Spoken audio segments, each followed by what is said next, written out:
Hello and welcome. This is Grant Hughes of Grant Hughes Investigates on YouTube. This channel evaluates all aspects of true crime. As you are aware, videos and live streams in this genre often discuss elements of crime that may be disturbing to some viewers. If necessary, take the precautions needed to avoid these feelings. Factual information related to cases is the key to fostering rational true crime discussions. Fortunately, you will find that here. Please hit the like button only once, share the video, and subscribe if you like my content. Thank you very much for watching.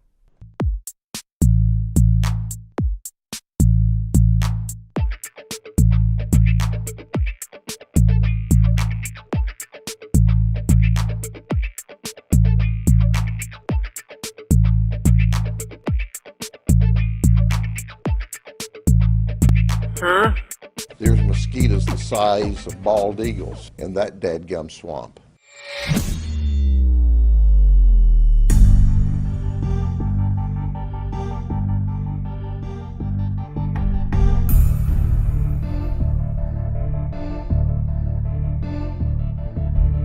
There it is. All right. Cool. All right. That dang camera just moves all over the place all by itself.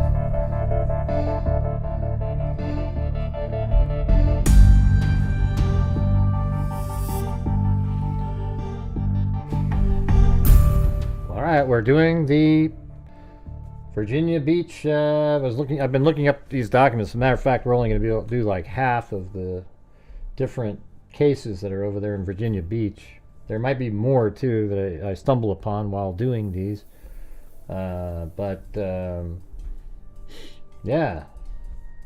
There's all these, weird deaths and, homicides back in and even missing persons back in like 73, 74, 76, 78, 79, 80, just all these years. So I guess we'll have to take a look at it.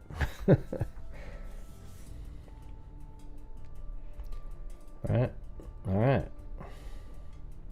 cool. Yeah, that's weird. The video I made yesterday did really well, and the one I put out today did terribly. I mean, like, it's only got 2,000 views or something. How is that? I mean, I don't understand. You would think people, oh, wow, okay, this guy makes good videos. Let's go watch that one.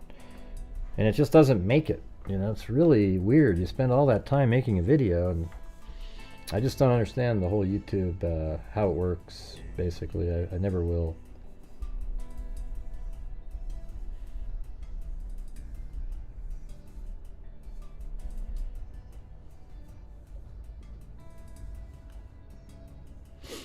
I'm doing all right. Doing okay. I'm taking a big risk doing a different show on a different case, but this is what we used to always do, and gonna give it a shot. It's already kind of similar to yesterday, though. All right, let's see. So the first case, I guess you call it, or like, it's hard to, see, the thing is they think there was a serial killer at the time, but and they arrested a person for the homicides of some of these, two of the girls, which were together, and I'm just kind of wondering if he's associated somehow with the rest of them. I don't know though. Hey, thanks, Richard Watts.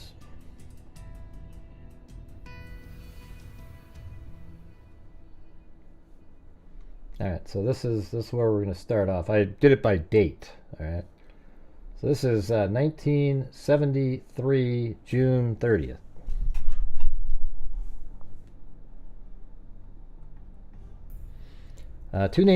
Two teenage girls from Pennsylvania found dead in their motel cottage here Saturday were shot in the head and strangled, police report. Police had originally thought that Lynn Seedhaler and Janice Pietropola, both 19, had died of severe beatings. Miss Seedhaler also had a 4-inch laceration on her neck but police were not sure what caused it. Hey, thanks, Paul Ayers. Miss Pietra Pola was from Verona, and Miss Seedhaller from, I don't know if they spell it differently, Seedhaller, and then over here it has an E. Let's see. It's actually like Seethaler, or Seethaler, probably like Seethaler,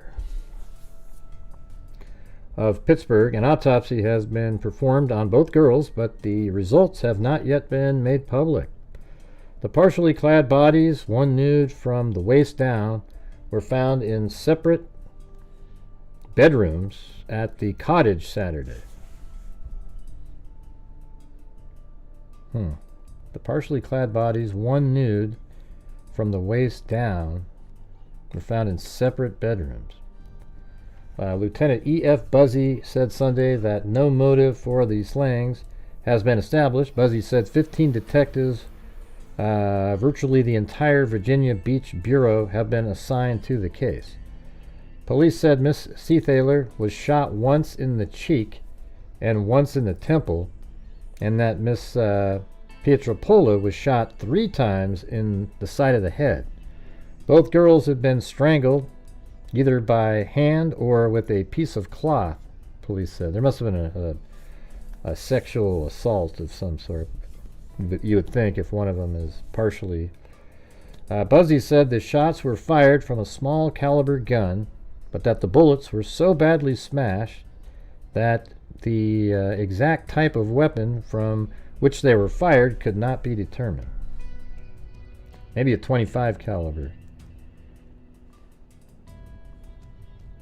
You know, the same type that Jody Arias used, a really tiny little gun that fits in the palm of your hand. Hey, thank you, Cinnamon Sin Freak. All right, so here's the next one. What I do is I go through in order and, take a variety of articles, and then when it fizzles out, that's kind of when that story's over. And then I look on, Google to see if I can find something more recent.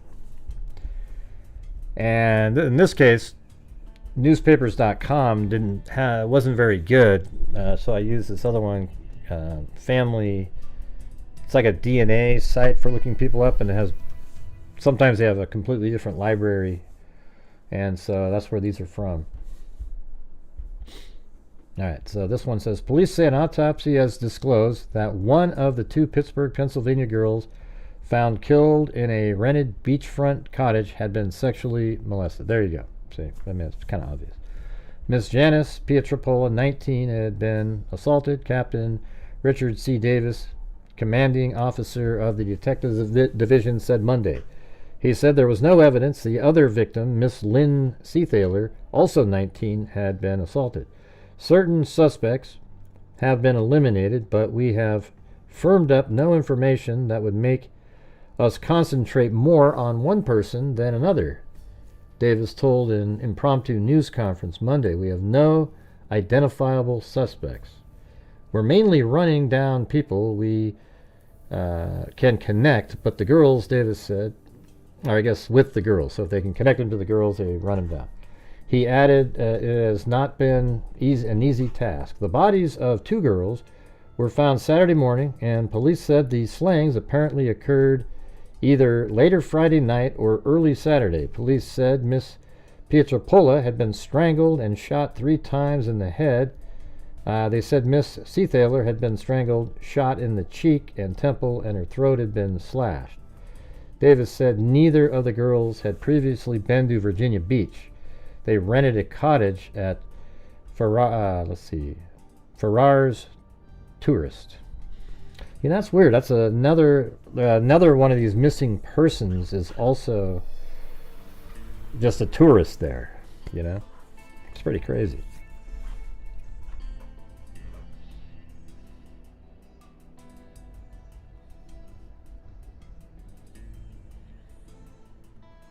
I wonder if they'll say where they rented it. Let's see. City Council Fund Drive launched for a reward. Payne said he instigated the fund to be known as the C. Thaler Pietropola Memorial Fund after he and several friends agreed the murder of the two girls weighed heavily on our minds, and we felt that there should be something we could do. Hey, thanks, Deidre Gambrel. Lynn C. Thaler and Janice Pietropola, both 19 and both from Pittsburgh, were found dead shortly after noon Saturday in their rented resort cottage at 10th Street and Atlanta Avenue. Okay, there we go. So 10th and Atlanta Avenue.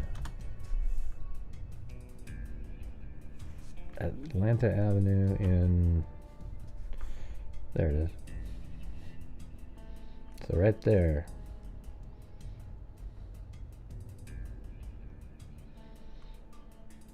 So, you know, I don't know if there... Back in 74, there might have been cottages in this area. But it's somewhere right around... It's probably... Used to be cottages, now it's a hotel. But somewhere right around in here... Let's see, so this is C. Thaler and Pietropola.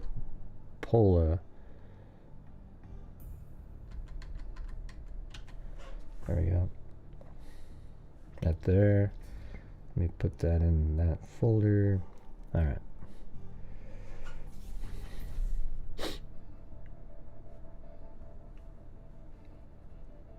It's old school, you guys. Old school. Going back to some of the old stuff we used to do. This is going to be probably a two-parter because there's so many.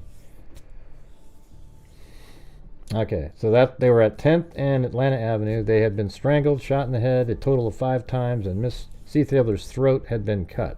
Seems like that's new. An autopsy disclosed Miss Pietropola had been... Alright, so Miss C. Thaler was... More was done to her, and then Miss Pietropola was one that was sexually assaulted. Virtually the entire detective bureau is working on the case night and day, but police say they have no identifiable suspects. Through this fund, the citizens of Virginia Beach are expressing their shock, their outrage, and their desire for justice in the double murder, said Payne. So this is back in 1973, actually. And then go on to the next one. There's another one about the reward. I don't know. It was days later, though. The Detectives Division is checking out all possible leads. Captain R.C. Davis said that his detectives are spending many man-hours investigating the slayings, described by police as among the most brutal in memory. The girls were shot, strangled, and beaten. And Miss Pietropola had been assaulted. City Councilman J. Curtis, Payne, organizer of the Reward Fund, emphasized Wednesday that information should be forwarded to the police department and not to People's Bank of Virginia Beach, which is handling the reward money. Payne said the bank has received at least one letter containing information which it has sent to the police. Donations may be mailed to the bank. Okay, whatever. Let's move on to the next one. We got this one. I'm sure that fund is long drawn, dried out. I think you guys accidentally removed some comments by Irene Cipher.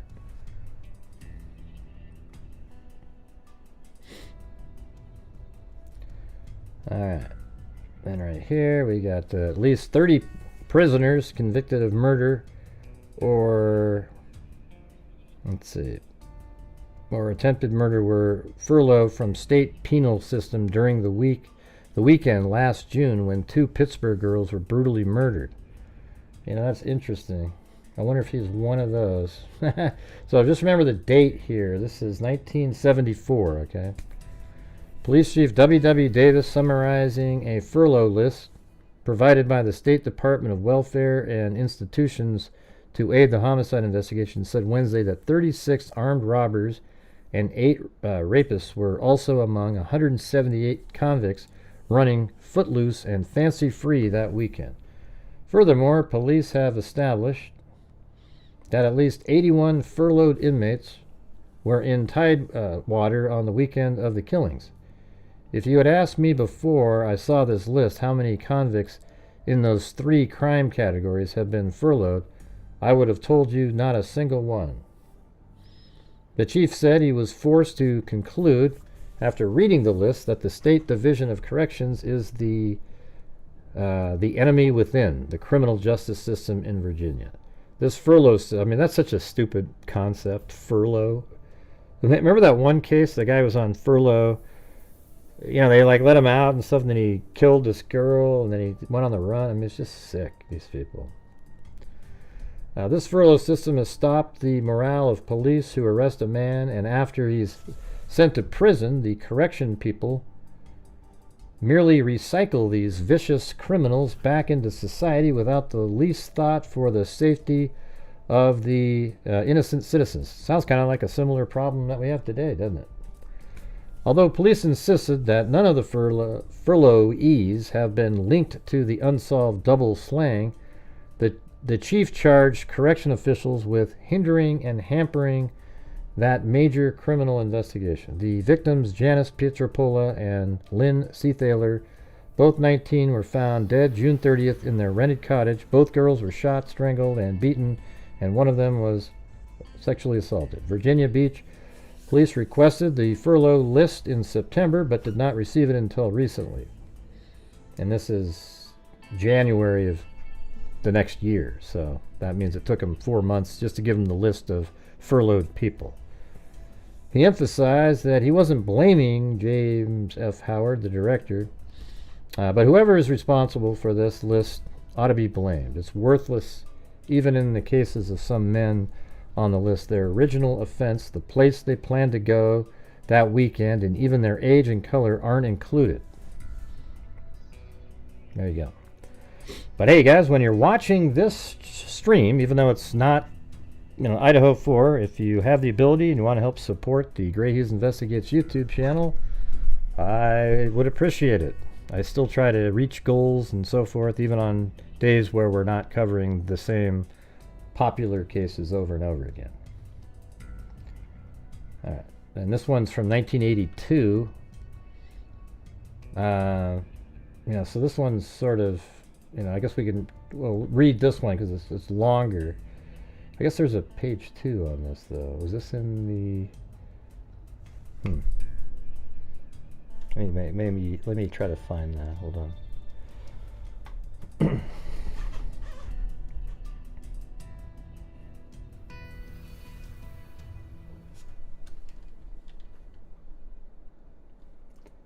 Let's see. Janice Pietropola.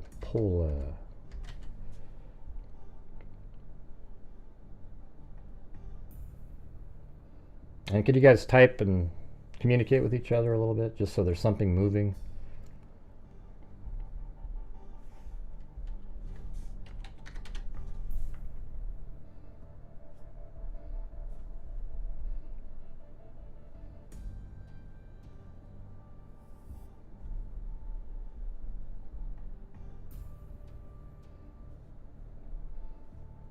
Yeah, so that was on the next page.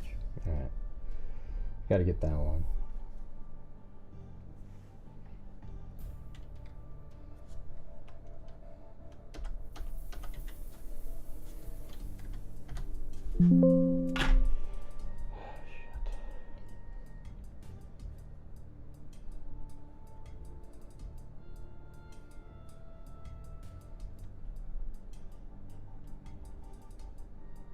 Yeah, this is a longer, but it's an article from 9 years after.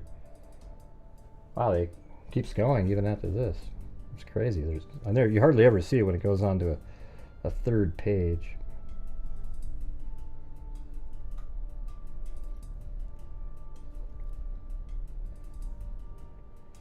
Yeah, we currently have no new channel members gifted or any of that, so.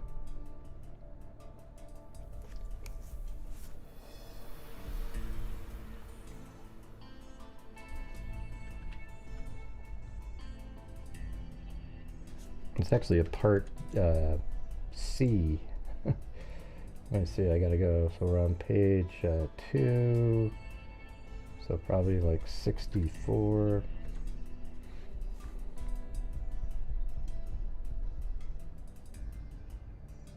Yeah, as I said earlier, 1973. This page, that's 9, so they said page 11.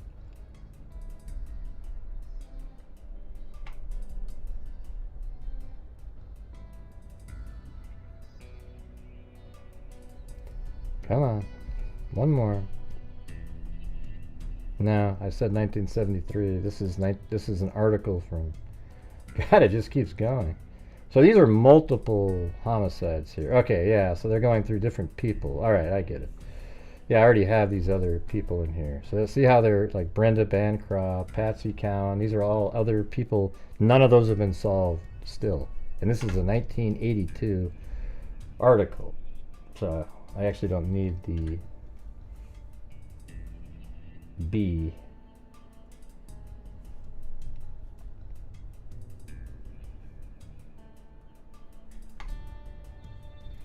All right, so it says, let's just see what they're talking about. This is 1982. Mentioned 10th Street and Lieutenant W.D. Hayden of Virginia Beach Police Department, and the memory clicks back to June 30th, 1973. It was a hot Saturday, his birthday, and the day he and other detectives were called to investigate a double murder on 10th Street.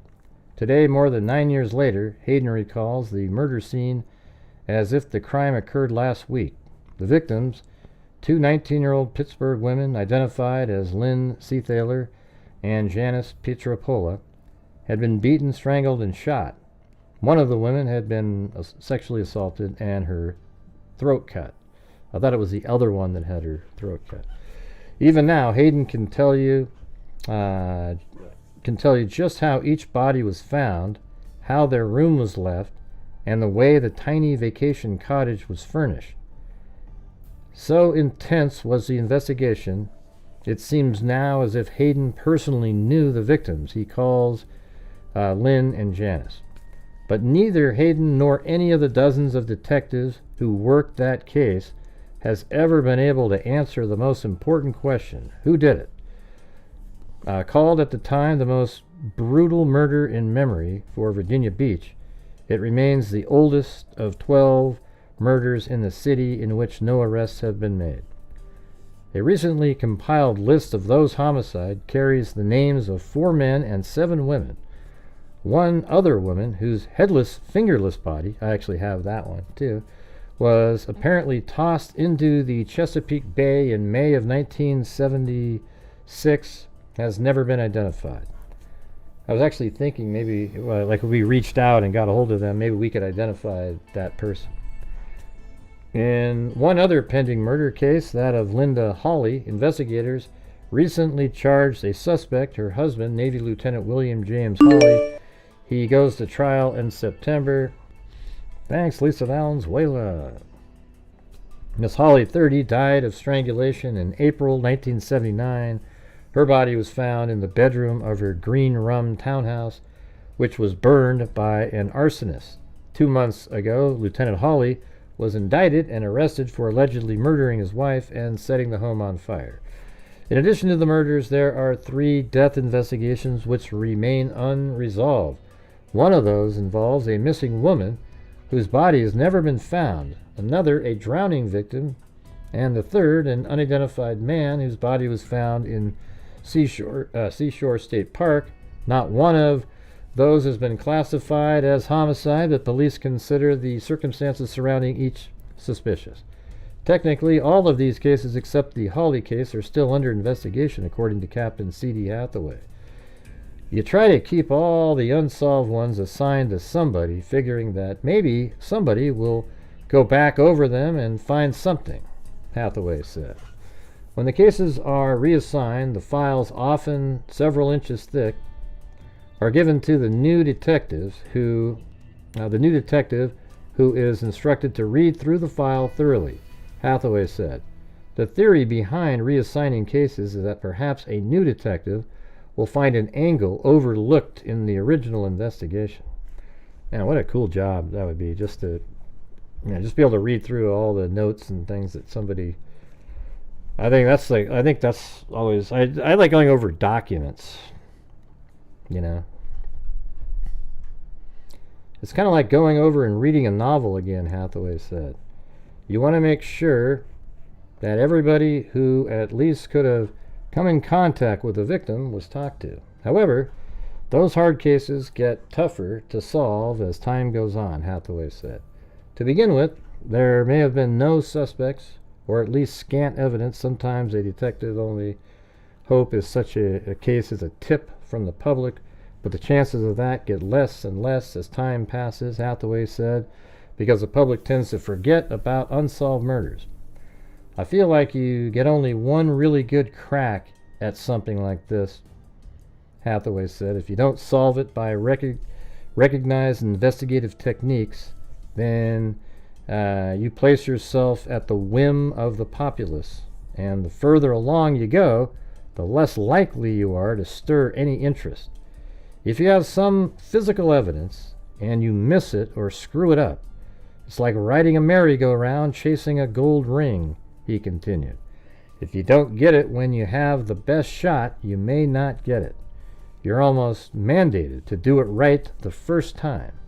Man, isn't that appropriate for some of these cases?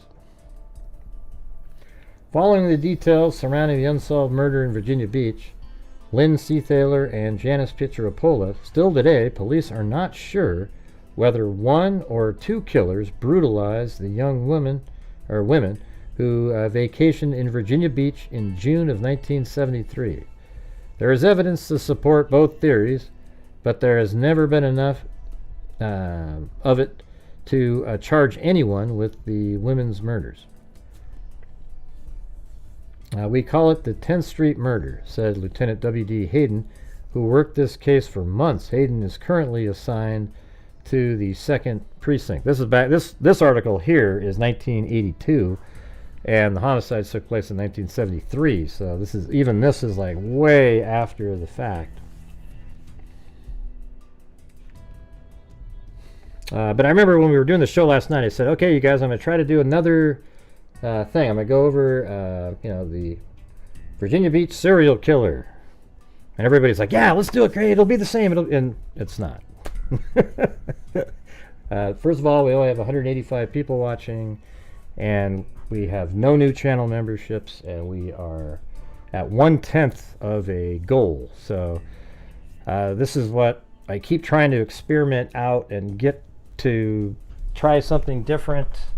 And the YouTube gods and the people watching are telling me that we just can't do it, even though I love doing these,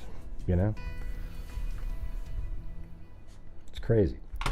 Hayden said he alone put in hundreds of overtime hours on the case, and newspaper accounts near the time of the murders quoted police authorities as say as many as 20 detectives worked on the investigation.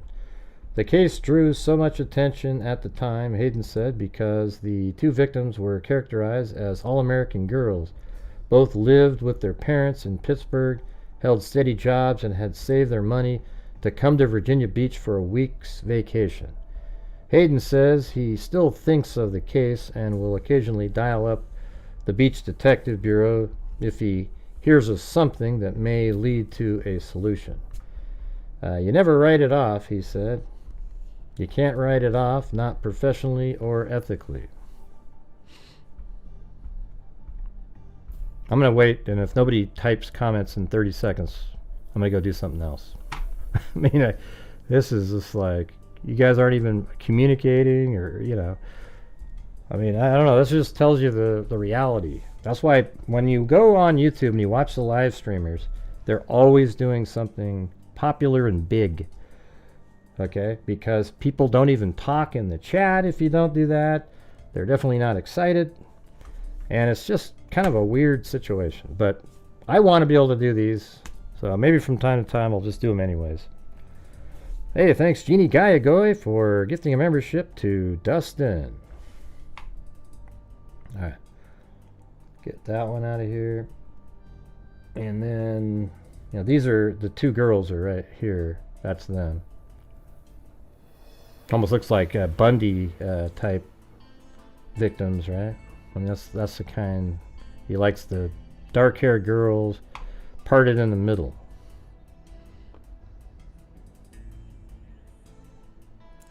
On Saturday, basically it's going to be the same. On Saturday morning, June 30th, 1973, the bodies of 2 white females, aged 19, were found brutally murdered in a motel cottage located at the Virginia Beach oceanfront. Both girls, hey, thanks, Paulette Leonard. Both girls were vacationing from the area of Pittsburgh, Pennsylvania. The Virginia State's Medical Examiner's Office has ruled these deaths as homicide. The cottage where his violent attack occurred had been destroyed and replaced with new motels and shops. Okay, right. Yeah, so that's what I was saying. Like, the address was right here, and, you know, who knows what it looked like back in, 1973. All right, but this case, however, I'm bringing this up now because I think it's interesting, and maybe it's connected to the other ones, right? So look at this. I mean, this is 2019. After all those years, an 80-year-old man from New York has been arrested in the brutal murders of 2 teenage girls at a Virginia motel more than 45 years ago, local officials say. Some believe their deaths are linked to a serial killer. Ernest Brodnax of Queens was arrested on Monday and charged with 2 counts of second-degree murder and 1 count of sexual assault, according to the Virginia Beach Police Department. He is currently awaiting extradition to the Commonwealth of Virginia. The case dates back to June 30th, 1973, when the bodies of 19-year-old Lynn Seathaler and 19-year-old Janice Pietropola were found in a motel cottage at the oceanfront Virginia Beach. Both women were vacationing from the Pittsburgh area. Investigators believe the killer crept through a window in the early morning hours to carry out his brutal attack at the Oceanside Motel. Lynn was strangled, shot in the head twice, and had her throat slashed. Janice was sexually assaulted, strangled, and shot 3 times. Hey, thanks, Michelle H., for getting a membership. In the fall of 2018, VBPD, Virginia Beach Police Department, cold case investigators began aggressively searching a strong lead they had received in the case. Their dedication and tenacity paid off as they subsequently identified 80-year-old Ernest Brodnax as the perpetrator. So this Brodnax guy, now he was born, like 19... I don't know, I guess like, I would say like 1940-ish, right around there. So in 1960, he's 20 years old. Hey, look at that. Candeleve Woodward Stone, 46 months. And who knows, 18 months. All right. It was not immediately known what led investigators to Brodnax or whether he is a suspect in any other cases. It was reported in 2011 that investigators had biological evidence. So, wow, probably the assault kit, had biological evidence from the killer, but at the time it had never been tested with modern science. Some believe Lynn and Janice were the victims of a serial killer who targeted young women at the Virginia Beach oceanfront. Although a serial killer has never been confirmed, a number of young women were brutally murdered at the oceanfront and the surrounding area in the 70s and 80s. See, there you go. Isn't that crazy? Nearly a year later, Lynn and Janice were killed. 24-year-old Beverly Christensen was strangled in her apartment just 15 blocks away, and 2 years after that, a headless and handless corpse washed up on Chesapeake Bay, according to CBS affiliate. In 1979, 18-year-old Alice Askew, I have all of these folders. I hadn't even read this article yet, was beaten and strangled after she left her home in Virginia Beach, and Brenda Bancroft, who was 20, was killed after she left a Christmas party. 2 young women from New Jersey were found floating in Chesapeake Bay after visiting a convention in Virginia Beach in 1983. 2 years later, 20-year-old Raphael Bryant was murdered and left in a burning car and ending her shift at an oceanfront restaurant. Let me see if I have that one. Do I have... Yes, I have Raphael Bryant. So we're going to go through all these things. That's crazy, though, right?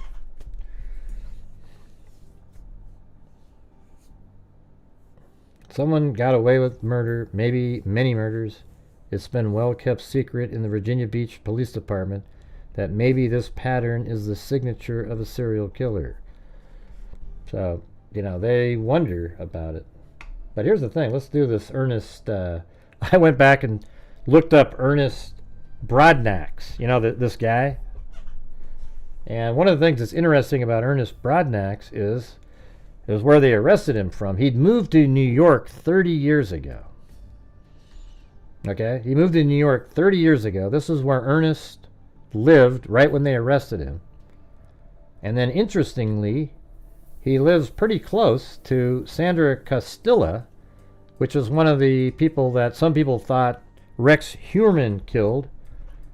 However, you know, I mean, this is 1993, I think, with Sandra Castilla, and maybe he was already in New York in 1993. I mean, wouldn't that be interesting? I mean, he's right in this area. And, you know, this one hasn't been attributed to Heuermann, and they don't know who killed Sandra Castilla. So it's just something that popped in my head that's why you put pins on a map, because if you get another case that's, wow, it solves all the homicides, and all of a sudden there's other people that live around that person, it might mean something. But hey, guys, if you're out there, if you could please help support the channel, it lets me know that it's okay to do these other types of cases outside of the norm. We're currently still sitting at 10% of a nightly goal and only got 2 new channel memberships. All right, let's see. So we're going to go back. I looked him up on newspapers.com. Look at this. I mean, this is crazy. I know this is him. Carloads of police descended on a prison camp near here Saturday. This is in Virginia, Charlottesville, Virginia. Carloads of police descended on a prison camp near here Saturday to prevent a possible uprising of convicts after a prisoner was accidentally shot by a guard.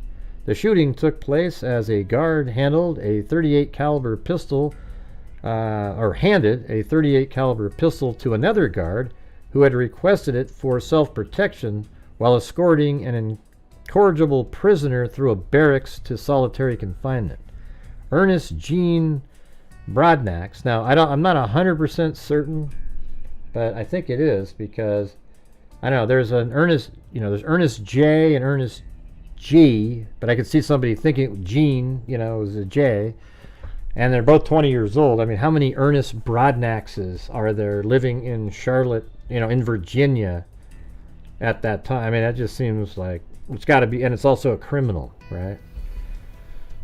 So he was serving a 4-year sentence for burglary, which is similar, breaking into homes, was struck in the arm by the pistol bullet and sent to the State Penitentiary Infirmary in Richmond for treatment.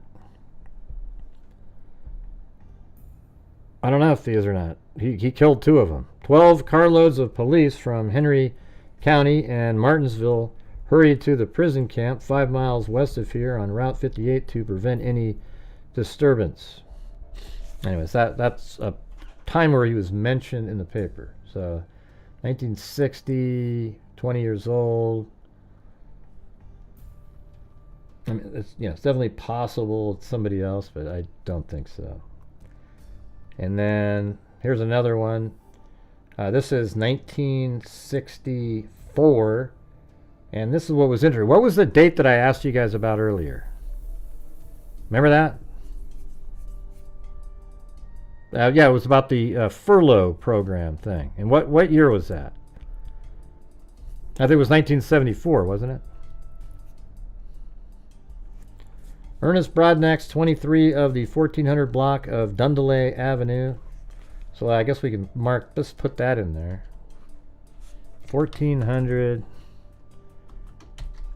Dundale Avenue.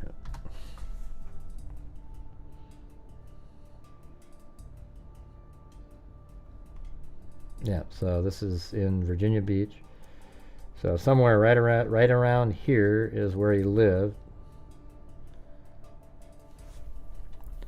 So Ernest Broadnax, 1964.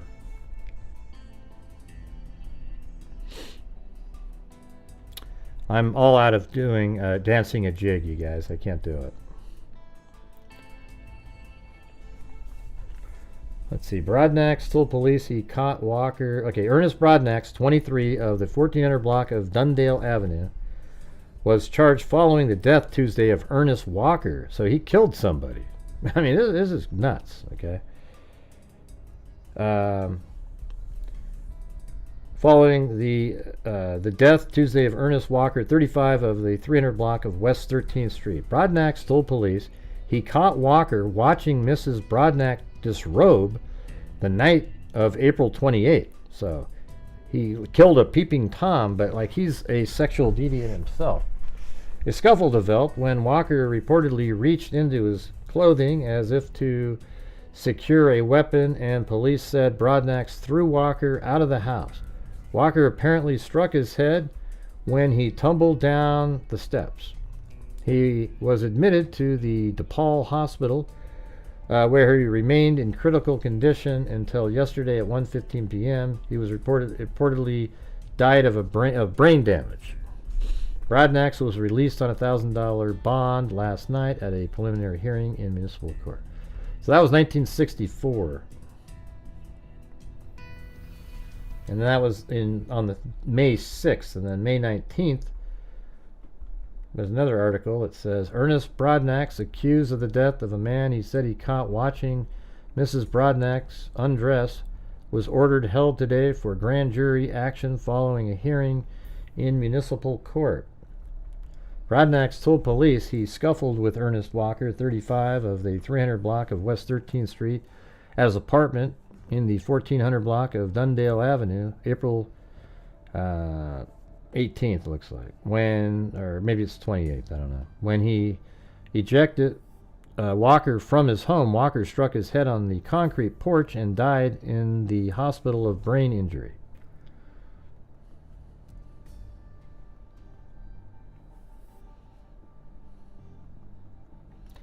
And then right here it says, Ernest J. Broadnax, the penitent robber who admitted holding up. I mean, this is like, he must not have gotten any time for that.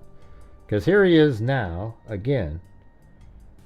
It says, Ernest J. Broadnax, the penitent robber who admitted holding up and robbing the Liberty Loan Company here of $2,164. This is 1966. That's a lot of money from back then. That's like 20, I bet you $15,000 or $20,000 today.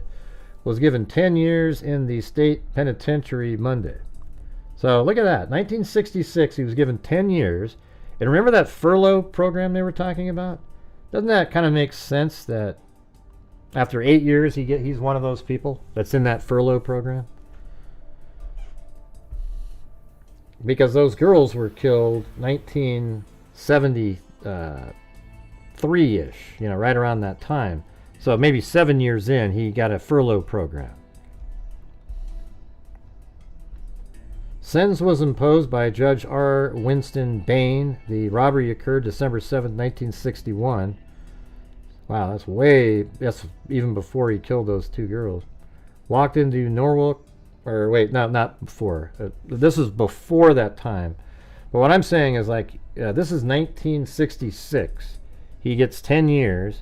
So maybe in 1973, he is one of those furloughed prisoners who went out and killed, But hey, guys, is there any chance you guys can help support the channel tonight? The channel does rely on you guys, and we're just doing a different topic tonight. We're not doing the Idaho 4 case. Last night when I suggested doing it, everybody was so excited about it. And the excitement doesn't seem to transfer into supporting the channel. I mean, early in September, he was tried and convicted here of the loan company holdup, and sentence was withheld pending a probation report. All right. And then, these are some articles that came out later. after, these are newer articles. Man 80 charged in 1973 beach killings. An 80-year-old New York man has been arrested on charges that he killed 2 young women in a beach cottage nearly half a century ago, and Virginia police said Tuesday. Ernest Broadnax was arrested in New York City on Monday and faces 2 counts of second-degree murder and 1 count of sexual assault in Virginia Beach. The slayings occurred in the summer of 1973. See, the Virginia Beach police did not say how they linked Broadnax, probably DNA though. They said their cold case unit began to pursue a strong lead last year, and that lead I bet you is DNA, and sought out, 2019 though, that's pretty, and actually he's, hold on, let me get a picture of him. And I think he's black, so it's hard to, they're not represented in the databases in like, GEDmatch. So that's him right there. And they say he's got like dementia now. I mean, it kind of makes sense.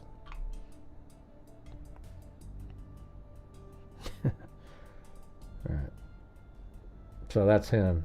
He's the one that killed both these girls here.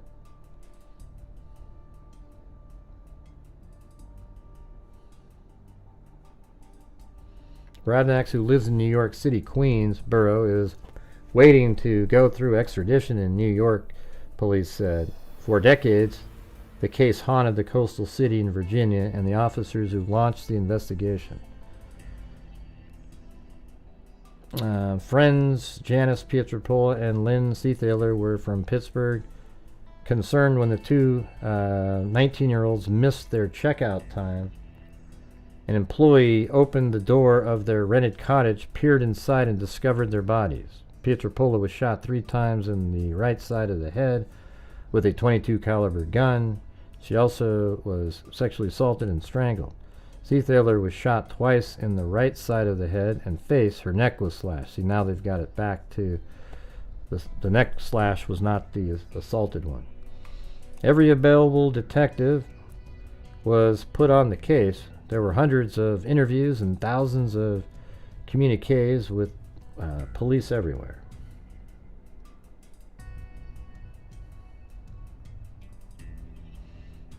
I guess my sales pitch doesn't work either.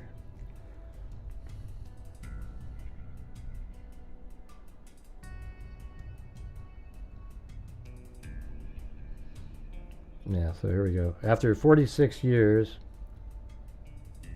police, this is a 2020 article, in August 30th, 2020. It's considered one of the most horrific crimes ever committed in Virginia Beach and spurred perhaps the most intensive police investigation in the city's history. It happened in the summer of 1973 at a motel at the city's oceanfront. Janice Pietropola and Lynn Seathaler, 2 19-year-old secretaries from suburban Pittsburgh, were found shot, strangled, and slashed in a cottage they rented across the street from the boardwalk. Pietropola also had been sexually assaulted. Despite the reported involvement of every detective in the Virginia Beach Police Department, the case eventually went cold. Then, last year, nearly 46 years after the crimes were committed, police announced they'd finally made an arrest. Ernest Broadnax, a former Norfolk resident who moved to New York almost 30 years ago. So that would be, this is, see, that actually makes more sense. I keep forgetting that, like, this article is, when they say almost 30 years ago, that'd be like, let's say 29 years ago. Well, this article is 2020. So that means it was 1991. And so doesn't that just make it even more kind of like, is it possible then that this Broadnax guy may have actually done something to Sandra Castilla here, who is, I believe she's 1993. So that means 2 years after he's back in the area. Maybe he's the one that killed Sandra Castilla. And at that time, he would have only been 50-something years old. Because look, this is where Ernest lives now, and this is where Sandra Castilla is now. I don't know where he would lived all those years. Maybe he lived right where he is right here. Who knows? But I mean, that's only 8 miles apart there.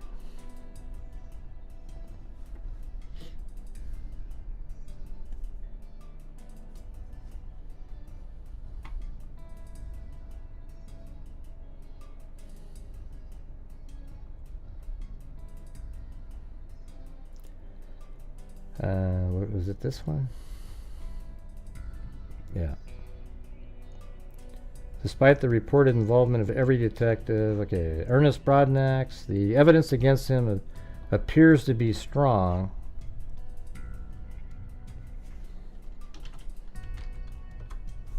I'm going to go to the other next page. It's really long here now.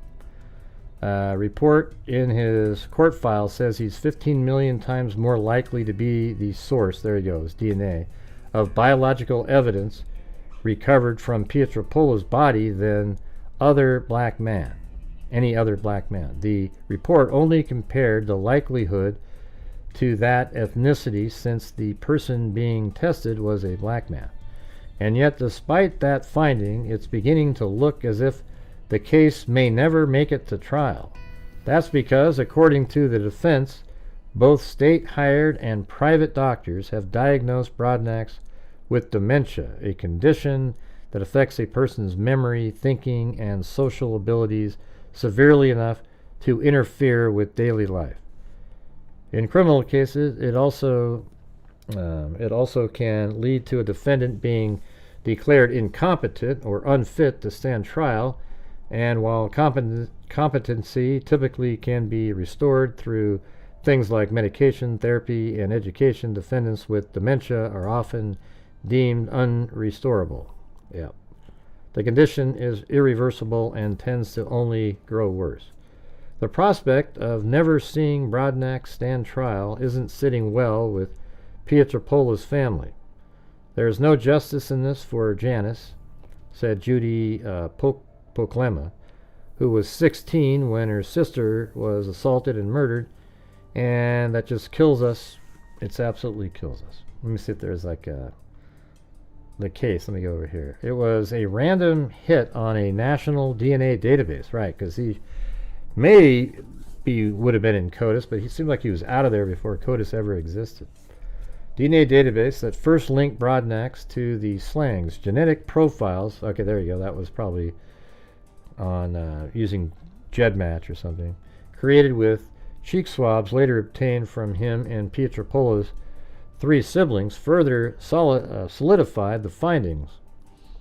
It's not known when Broadnax's DNA was added to the national database, so it was probably loaded into CODIS as an unknown person at one point. But hey, guys, we're still just sitting there at the 10% number. So is there any chance you guys out there watching who like these kinds of shows can help support the channel? I would appreciate it. We still only have 2 channel members gifted, and we're sitting at $26.99 for the show. It's not known when Broadnax's DNA was added to the national database. He has 2 convictions from the early 1980s that involved sexual assault. See, I couldn't find those. But they occurred at least a few years before law enforcement began collecting DNA samples. There you go. That's what I was thinking. From convicted sex offenders. None of his convictions after that involved sex crimes. But in 2012, New York became the first state to pass a law requiring DNA to be collected from everyone convicted of a felony, as well as a few misdemeanors. Broadnax was in a New York prison serving time for a felony assault when the law passed, according to New York police records. Pietropoula's family was stunned when they learned about police finally had a suspect, according to Michael Pietropola, who was just 11 when her sister was murdered. The family had waited so long they had all but given up hope of seeing her killer captured. But apparently it doesn't matter because he's incompetent. Let's see. Pietropola and Seathaler were close friends who graduated in 1972 from Penn Hills High School in suburban Pittsburgh.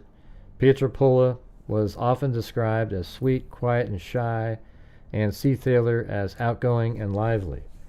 Both found jobs as secretaries after high school and were still living with their families when they began making plans for their first vacation on their own. They selected Virginia Beach as their destination and invited several friends to come along. Arlene Schuchman, a former classmate, was among those who'd been asked to join them. Back then, you had to work practically a whole year before you got vacation. We were all young and single and really excited to get away. Now, the two booked their stay for the last week of June 1973 at Farrar's Tourist Village, a family-owned and operated motel located then at the corner of Atlantic Avenue and 10th Street. The complex had a mix of traditional motel rooms and one-bedroom white clapboard cottages. Pietropola and Seathaler opted for one of the cottages.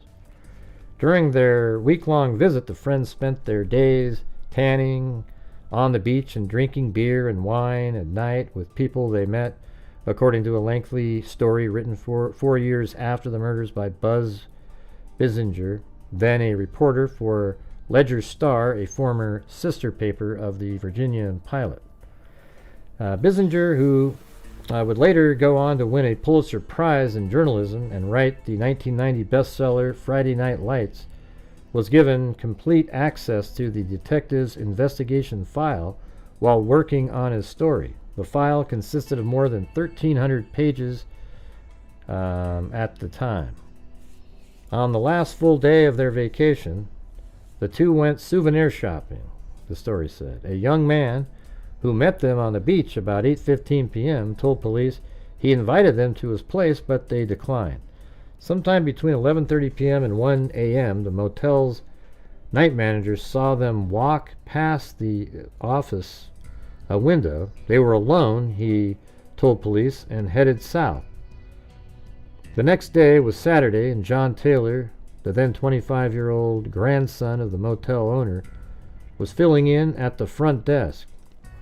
As checkout time grew near, he remembers going to look in on the cottage in which Pietropola and Seathaler were staying. He knocked loudly for a while, he said, then opened the door when there was no answer. I cracked the door open, and I could see a foot like someone was sleeping on the floor, said Taylor, now 72.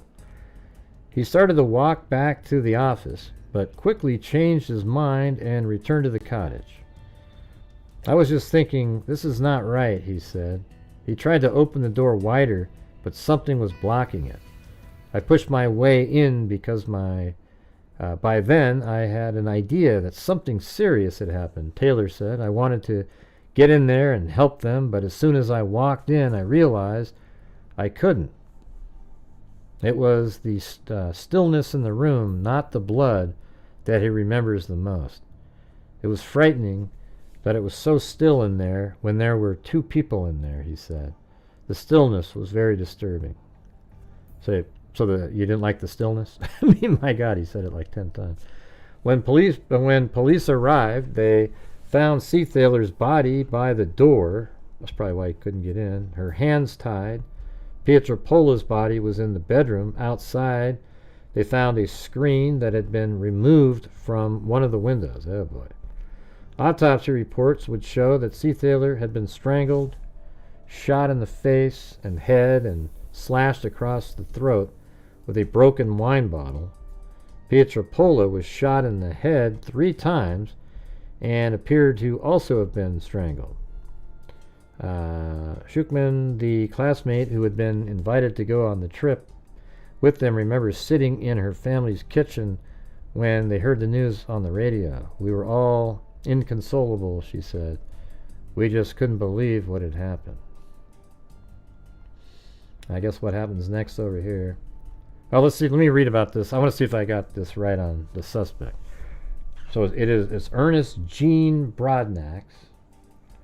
Was born in Norfolk, 1938, and spent much of his life there, according to records found online and in court. He enlisted in the Army in 1955, trained as a medical aidman, and earned a marksmanship badge before leaving the service 2 years later, according to a report from the National Archives and Records Administration. Marriage licenses found online show he was married in Norfolk 3 times in 1963, 72, and 1975. Among his children, Broadnax has a son who's on Virginia sex offender registry and an adopted son who served time for murder, Norfolk court records show. Wow, that's crazy. His son, Sidney, a convicted sex offender, described his father as an upstanding man who loved his children and was there for them when they were growing up.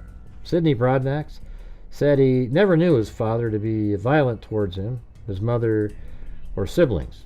He said his father had a problem with crack cocaine and did some other, as did other family members. He knew his father had a criminal record, but was stunned by the charges he faces now. All this is a huge shock, he said. A former stepdaughter told the New York Times last year that her mother was married to Broadnax briefly in 1970s. She told the Times he once whipped her mother with a belt and pulled a gun on her brother. Peterson declined to discuss her former stepfather with the Virginia pilot. It's unclear when Broadnax's criminal history in Virginia began or what all it includes because records compiled before computerization are difficult to locate. Prison records from before computerization also are limited, but those that could be found show his criminal history is lengthy and violent. The earliest case found by the pilot dates to 1964. What about that 1961? When Broadnax was in his 20s and charged with murder. So I got that one. He told police he caught a man who was a visitor, right, in his wife's house, watching his wife undress and threw him out, causing the man to fall down the steps and hit his head on the concrete below, the Virginia pilot reported at the time. The man died the next day. Broadnax was allowed to plead guilty to a lesser charge of assault and battery, was placed on probation, and fined $200, records said. 2 years later, in 1966, he walked into Norfolk Police headquarters and said he wanted to confess to several robberies. He wasn't even a suspect when he turned himself in. That's crazy. He said he couldn't do anything with these things on his mind. Norfolk Burglary Squad Detective R.C. Hart said during testimony at Broadnax's plea hearing. He said he couldn't keep a job, was having trouble at home, that he had thought of taking his own life, that he had thought of going up to a police officer and agitating him so the policemen would shoot him. As Broadnax wept on the stand, the judge handed him a handkerchief. He said his troubles began after the fatal fight. His wife left him sometime afterward, he said. After that, there was no happiness, he said. Without her, I just went to pieces. Then after that, he went on to kill. It's not known how long he actually served because the State Department of Corrections does not have a record of his release date, but he appears to have been out by at least 1972, so I guess he was out before that furlough, when he got married for a second time. Pietropola and Seathaler were killed the next year. In the early 1980s, Broadnax was convicted in 2 cases involving allegations of sexual assault. In the first, he was charged with abducting an 18-year-old woman at gunpoint and assaulting her. He offered to take a lie detector test and showed deception during questioning, the record said. He pleaded guilty to sodomy, got a suspended jail sentence, and was ordered to remain on good behavior for a year. But just 9 months later, in March of 1981, he was charged with breaking into a home through a window and assaulting another 27-year-old woman. He later agreed to plead guilty to burglary if the sex assault charge was dropped, records show. He got an 8-year sentence, but was released in 1985 after serving about 4. Sometime after that, Brodnax moved to New York City. His criminal history there began in 1990 and includes convictions for burglary, criminal trespass, evidence tampering, and criminal weapon possession, according to New York police. See? So he's there in like 1990, and that other case I was telling you about is 1993. In 2006, he was convicted of beating a man with a pipe, breaking his arm. Brodnax, who was 67 at the time, got an 8-year sentence. He was paroled in 2013 at the age of 74. A few years after his last release, he moved into an apartment community in Southeast Queens that provides affordable housing, a homeless veteran, and others in need. Brodnax soon began regular client at the church food pantry a few blocks from the building, and later a volunteer. Shermia Latham, a pastor at the church, and other volunteers affectionately called him Pop. He became such a reliable member of the team that if he didn't show up, Latham would walk to his apartment, make sure he was okay. One day he came to church and he got up and testified, said Latham's husband, Jamie, also a pastor at the church. He was telling people this was a good place and how it had helped him. None of the church staff volunteers knew much about him other than that he'd been in the military and had overcome a drinking problem. This man had no inkling of a past. He never spoke of children, a wife, or anything. Now, they never suspected him. So, doesn't look like anything's going to happen with that one. Alright, so anyways. So just kind of like we just have that guy in our minds. So he was arrested for the murders of hold on, Sheathaler and Pietropola, but I kind of just want him to be mentioned first, just in case he's connected to, might like look at the other ones and see if he's connected to those. But man, just I'm not feeling it in here tonight, you guys. You're not typing. I don't know. It's just, God. I remember the last time I did one of these shows, I said, I gave it a shot, everybody. I'm not going to do them again. And now I'm doing it again, and same result. I guess the definition of insanity is, knowing what the result is and then still trying to have it changed. Let's see. All right, so this next one is Beverly Christensen. This is just like a year later. Beach woman found dead. A 23-year-old cocktail waitress was found stabbed to death in her Arctic Avenue cottage Sunday afternoon. And there's the address. It's 2507 Arctic Avenue, Virginia Beach.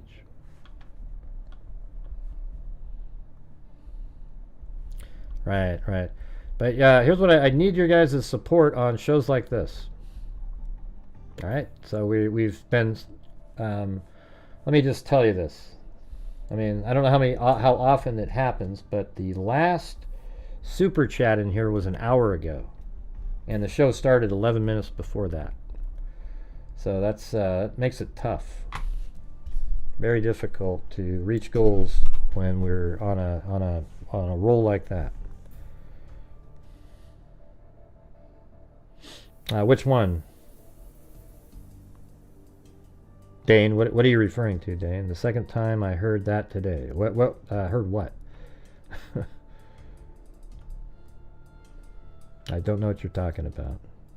Yeah, type in a better sentence, Dane. Maybe we can get something out of it.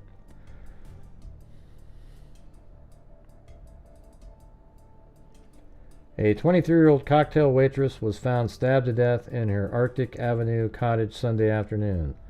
Police said Mrs. Beverly Christensen, who worked at the Fort Story Officer Club, was found in an orange bikini, bathing suit, and lying in a pool of blood in the kitchen of her home at 2507 Arctic. She had been stabbed in the chest 3 times. Her 3-year-old son was found unharmed in the house. Mrs. Christensen was described by her neighbors as an attractive young woman. Police said there was no apparently motive for the slaying, so they couldn't see a motive right away. They said there was, and then it says, but they did alert area law enforcement agencies to be on the lookout for a tall, mustached man riding a blue motorcycle who reportedly visited the woman Saturday afternoon. Now, I didn't say that earlier. Oh, you heard it earlier? Oh, I see. I think I heard it like yesterday or something. I don't know where I heard that. No time of death had been established Sunday afternoon. The body was taken to the crime lab in Norfolk for an autopsy. Mrs. Christensen was seen she was seen sunbathing on the lawn of the 3-room cottage Saturday afternoon, neighbors said, and she failed to show up for work Saturday night at the office club. Mrs. Christensen's body was discovered Sunday by her landlord, Michael Purcell, 35, who lives in a 26th Street house that is adjacent to the victim's cottage, said he heard the water running in the small house and knocked on the door. He said Mrs. Christensen's 3-year-old son came to the door and he asked the let's see, that's weird. Mrs. Christensen's body was discovered Sunday by her landlord, Michael Purcell, 35, who lives in a 26th Street house that is adjacent to the victim's cottage.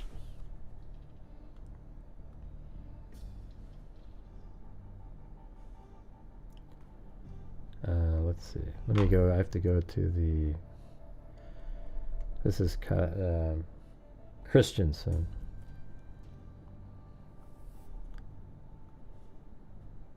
So right there. Bev Christensen home.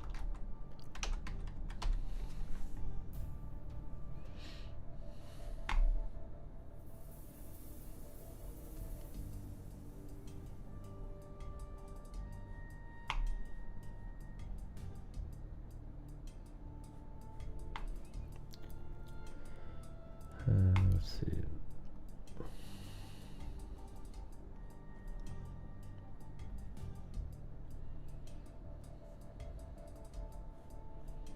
Isn't that crazy? Just this little, tiny little thing. She's killed inside that.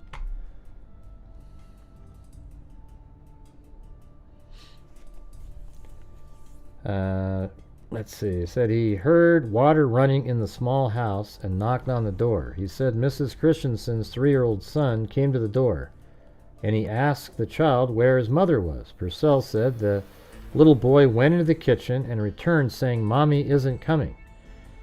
Purcell subsequently entered the house, found the body, and notified the police and rescue squad. He said he bought the property 3 weeks ago and knew little about Mrs. Christensen except that she had rented the cottage in January. The child, who apparently had been alone in the cottage since his mother's death, was turned over to Mrs. Christensen's stepmother. He apparently was unharmed, police said. Shit, where is this? Like I have to go back out again and look.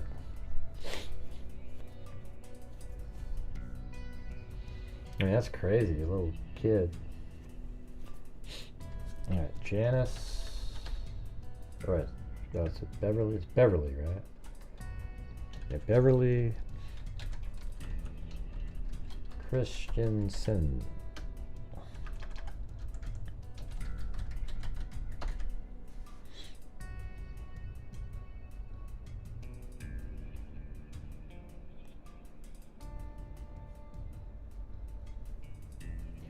But if you guys are out there and you have the ability to help support the channel, that'd be great.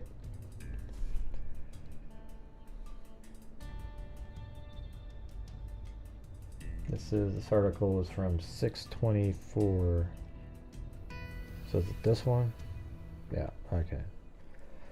So I can probably go to the other page if I...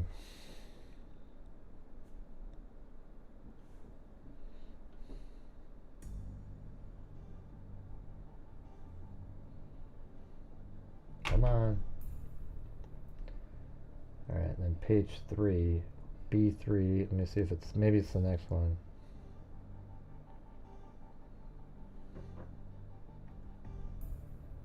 I wonder if how that kid turned out. That seems like something that you would remember. Yeah, so and then it's let me just get this. Put it in the folder so I have it.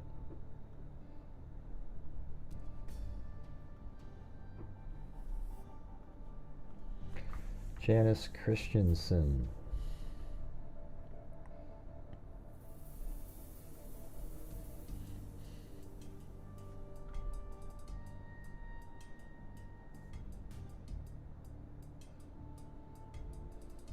Or no, Beverly, excuse me. I'm not sure why I keep saying Janice.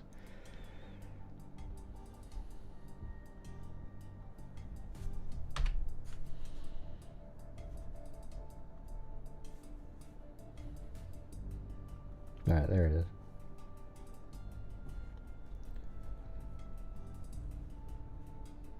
So the page before ended with, when the police entered the house, they found water running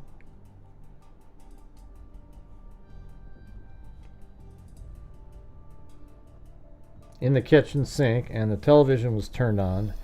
However, they said there were no lights in the cottage, leading to speculation that the slaying took place during the daylight hours. And this is 74, so I think he... when did they say he got out of... I think he's already out of prison at this time. That other guy. Now, the modest frame house that the divorcee shared with her son was well furnished. The living room, as well as Mrs. Christensen's 1962 station wagon, were littered with children's toys. Both the house and the automobile, which was unlocked, were dusted for fingerprints, and police took bags full of items from the cottage for further study. Lieutenant B.L. Rogers of the Detective Bureau said Sunday afternoon that some 20 detectives were working on the case. Besides a Fort Story pass, Mrs. Christensen's car carried a Tidewater Community College parking sticker. Police were unsure of her involvement with the school, and a bumper sticker promoting Hawaii. Police said Miss Christensen had apparently lived in the area for some years and had graduated from a local high school. All right, and then there's also, this was in kind of a combination of a much later article from, this is 1982. I think it was in that same article that we read earlier from 1982. Just another one of the names. I'm Gray's a serial killer. Bye. Jesus. All right, guys, I'm going to try to ask one last time on here. I mean, this is just an epic struggle tonight. So we're currently still at 10% of the nightly goal. It'd be nice to get to 40% or, you know, some reasonable number instead of setting a record of the worst night of the year. It'd be great if we could get some support for the channel, and we're just absolutely frozen here, you guys. And I hope I'm not talking to a brick wall. I just want to let you guys know that, you know, it kind of relegates me to only covering the really popular cases and never these ever again. All right, because this just shows, this is like the 5th time that I've done an experiment And absolutely, you guys aren't excited about supporting the channel when we're covering these types of cases. And you notice how, like, that Patrick guy made that stupid comment like 3 minutes ago, and there hasn't one comment since then? Yeah. And any amount helps, you guys. It's not like, oh, you got to send in $20. I just want it to be like, I don't know how to explain it. I'm not going to do it anymore. I'm not going to explain it. If it doesn't make sense to you guys, then I don't know what to say, man. It's wild. Anyways, Beverly Christensen, the odd thing about the stabbing death of 23-year-old Beverly Christensen, according to 1st Precinct Sergeant K.R. Bonner, or Bonner, maybe it's, I don't know if it's Bonner or Bonner, but is that her 3-year-old son was apparently in their cottage at the time of the murder on June 23rd. There was no reason to believe he'd been outside the home, Bonner said recently. And the strange thing was there was a great quantity of blood over a large area, and there wasn't a spot of blood on the child. Well, probably because the kid didn't go near it.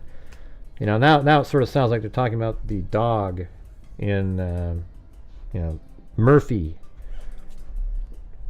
However, the child was unable to tell police anything about the murder. The murder weapon, a kitchen knife, was left at the scene, but police were unable to take any fingerprints from the knife because the murderer placed it beneath the shower and left the water running. Mrs. Christensen's landlord found her body when he went to ask why the shower had been running for so long. A cocktail waitress at Fort Story, Mrs. Christensen was living alone with her son in the bungalow on Arctic Avenue. Right. And so, that's just a tiny little, I bet that's exactly the same.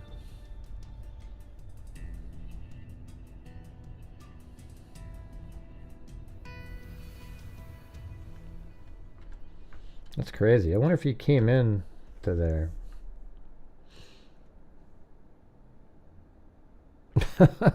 Hey, thanks, Cheryl Moran. Hello, Gray and Freak family. Late again. I'll be listening, but still working on project. I'm very thrilled to not be hearing BK name. Right. But unfortunately, before you got here, we just barely trickled along. So it's like, I guess there's a reason why YouTubers nowadays just do the same ones over and over and over again. All right. And people go watch those ones as well.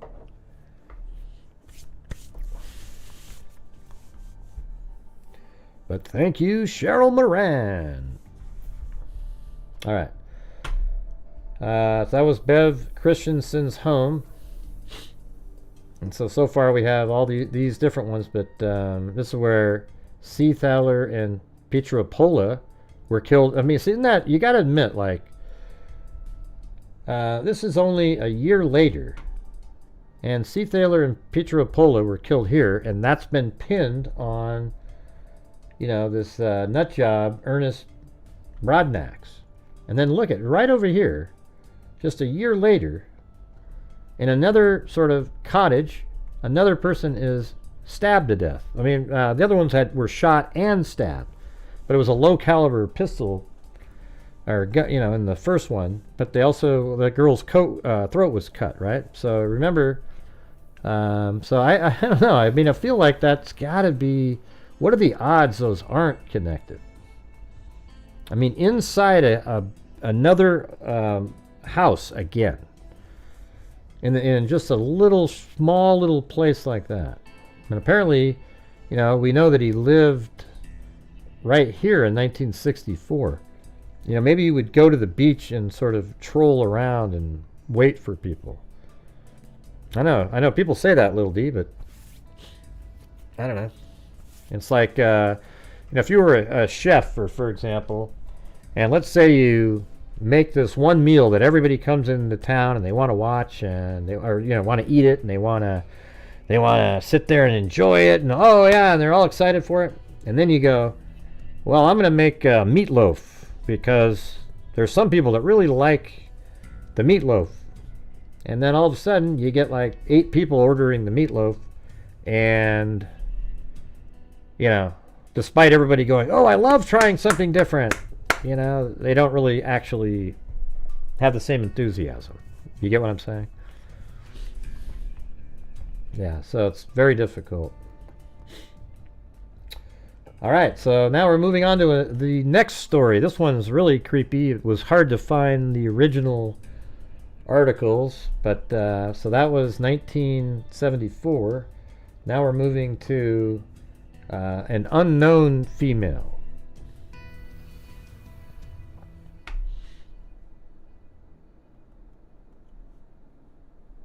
All right, so here we go. Decapitated body found in Bay.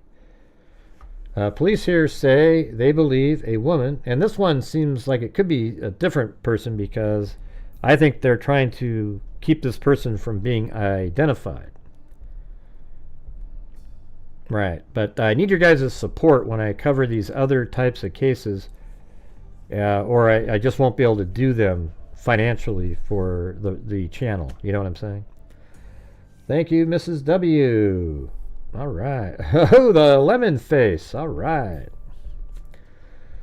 Police here say they believe a woman whose dismembered body was found in the Chesapeake Bay Sunday was decapitated to prevent identification. There you go. See? Detective Gary Van Auken said the body was found by a fisherman about 7 a.m. near the first island of the Chesapeake Bay Bridge Tunnel. Let's see what that is. Chesapeake Bay Bridge Tunnel.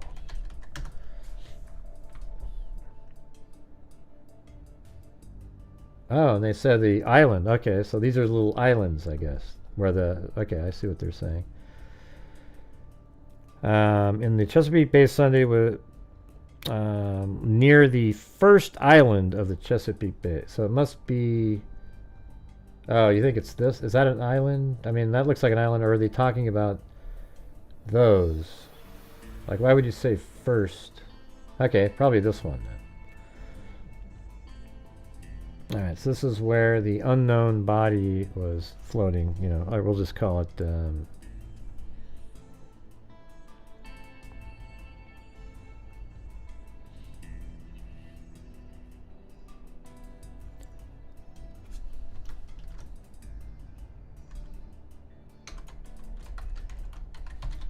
right there.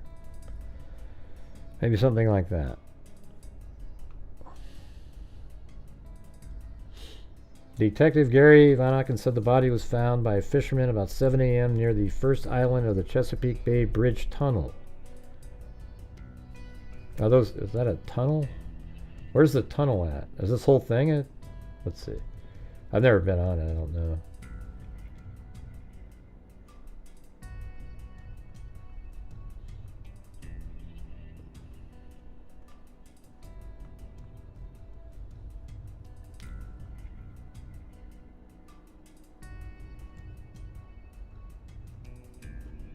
Oh, yeah, I guess it goes underneath right there. Wow, that's crazy. Wow. That's wild. Oh, yeah, so you just drive. That's wild, man.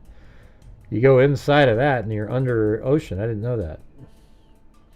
That's wild. So maybe it's that one right there, I guess.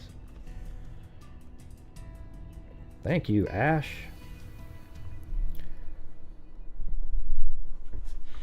Police were unable to identify the woman Sunday, but said they believed she was in her late 30s or early 40s, about 5 feet 5 inches tall, and weighed about 135 pounds.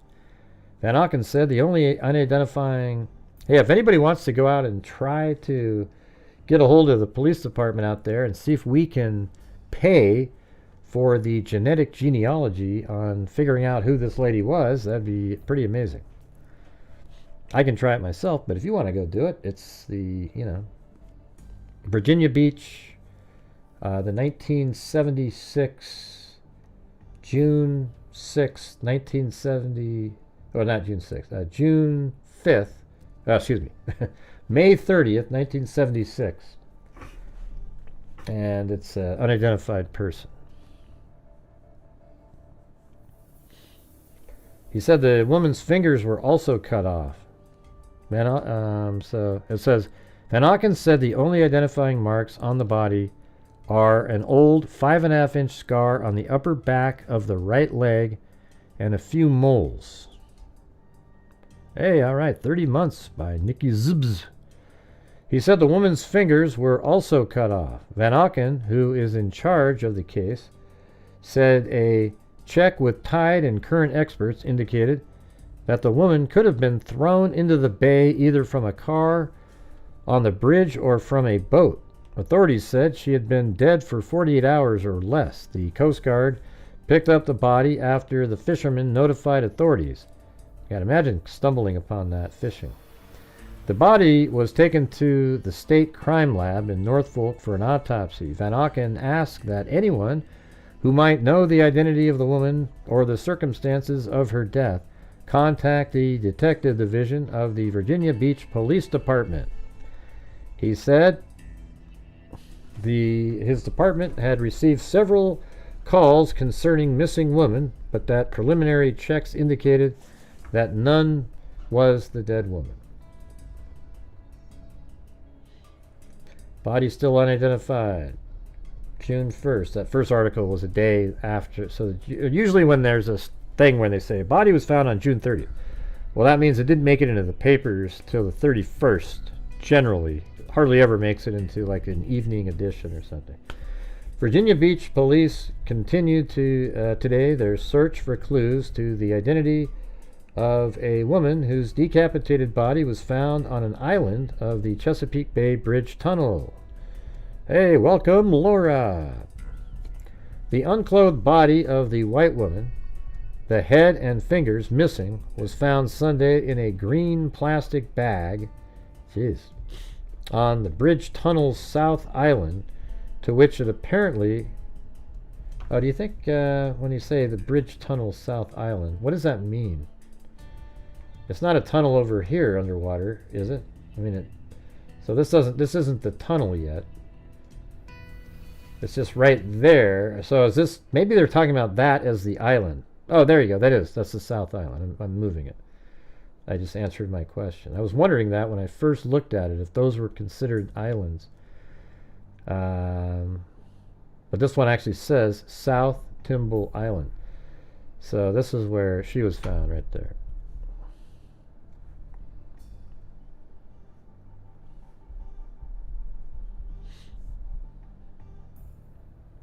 Police said the body appeared to have been in the water for about 24 hours before it was sighted by a passing boat, which notified the Coast Guard.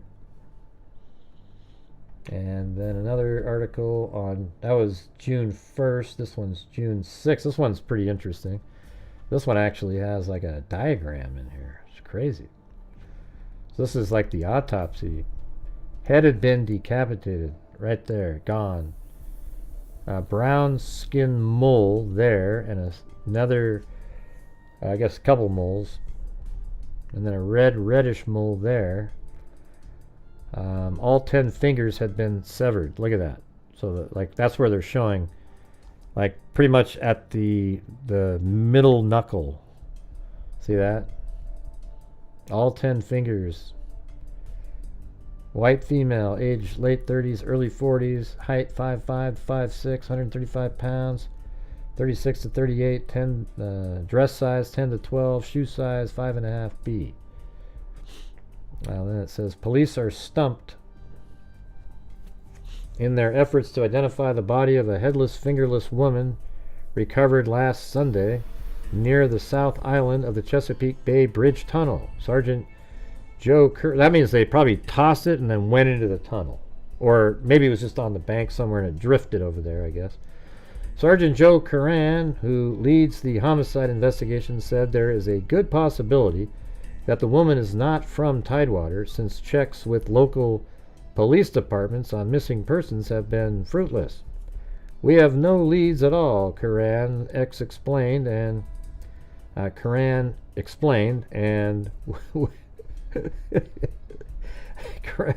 that's hard to do. That was hard to do. Karan explained, and we're no longer getting many telephone tips from citizens. Anyone with information about the case are urged to call Detective Gary Van Auken. All information will be held confidential. The white woman, believed to be in her late 30s or early 40s, was about 5 feet 5, 135 pounds. Her head was cleanly severed just below chin level. Wow. All 10 fingers were severed.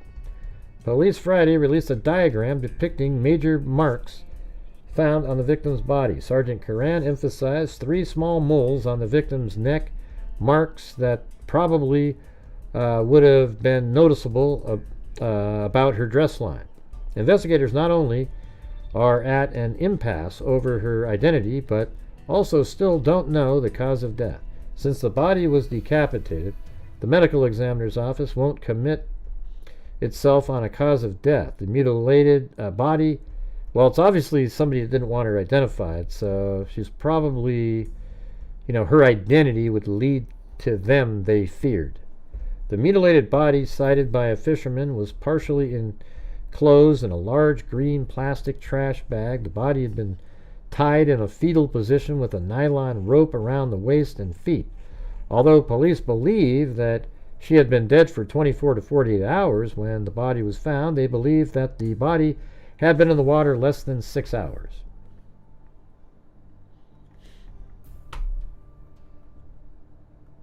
And this one's also June. That's probably not. That's the same day as the last one, so I'm not going to read that one. This is June 23rd. Police investigating link between deaths. I wonder what this is. Police are investigating a possible link between the deaths of a woman found floating headless and fingerless in the Chesapeake Bay and that of a man whose decapitated fingerless body was found in a river near Pittsboro, North Carolina. Neither the woman whose unclothed body was found May 30th near the south island of the Chesapeake Bay Bridge Tunnel, or the man whose body was found March 31st in Cape Fear River has been identified. In this area, we just don't have that many bodies found decapitated with their fingers cut off. So is this the same thing with this guy?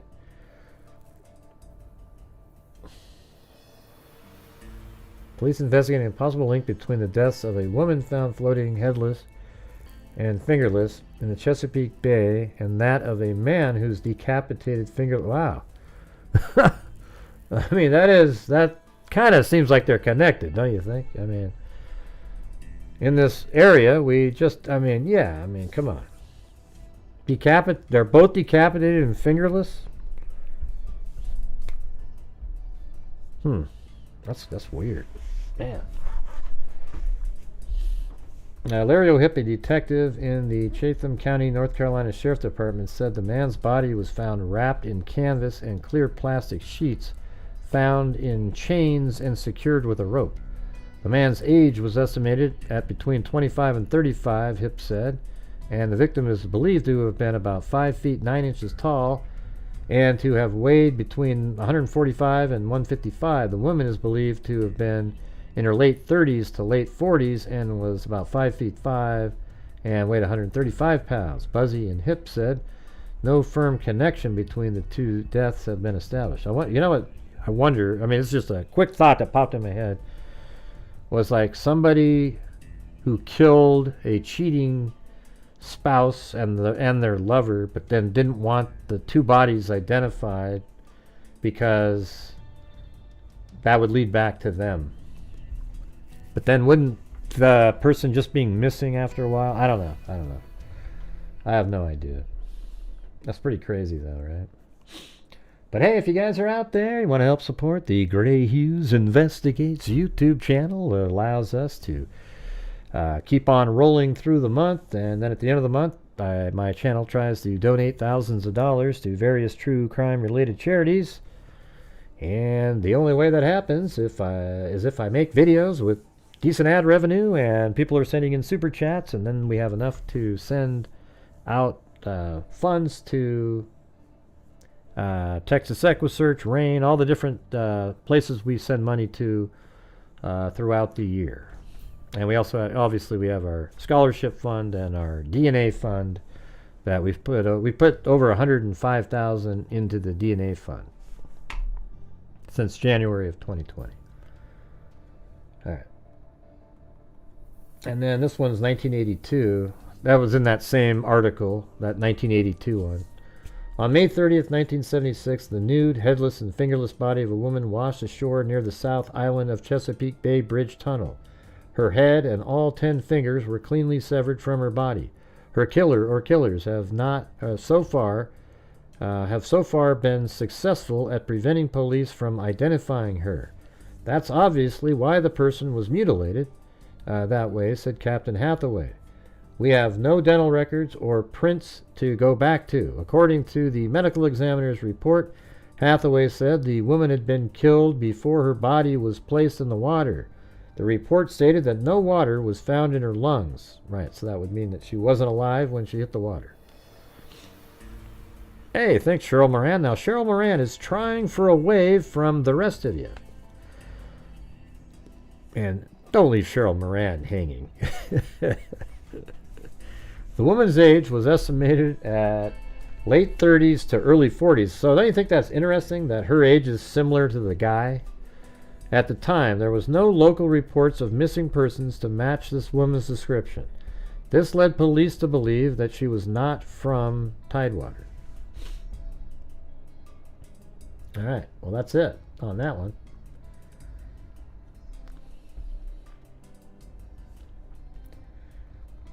Okay, I've got, this is another case. This one is Barbara Jean Monaco. So this is what she looks like. Kind of similar to those first two girls, right? That's what they say she would look like. I bet she'd be prettier than this person. You know.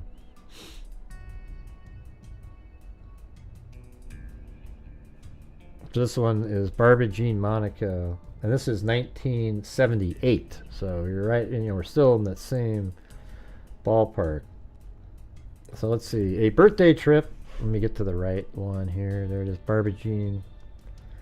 A birthday trip to this resort city. Again, another outsider. Isn't that interesting? Ended with the disappearance of a young Connecticut woman. Thank you, Mrs. W. Why do you retract your message? A birthday trip to this resort city ended with the disappearance of a young Connecticut woman. Police Thursday said they suspect foul play. Miss Barbara Jean Monaco, 18, of Derby, Connecticut, was last seen at 2 a.m. August 24th. She left her sister Joanne, 23, and friends in their room at the Aloha Motel Apartments at 5th. Let me see if that's still there. I doubt it. Aloha Motel Apartment. No, it's not there. So this is at 15th Street and Pacific Avenue. God, I bet you this is right there. Oh, God. Look at this, you guys. Are you kidding me? Seahaler and Pietropola. And then this girl is last seen right here.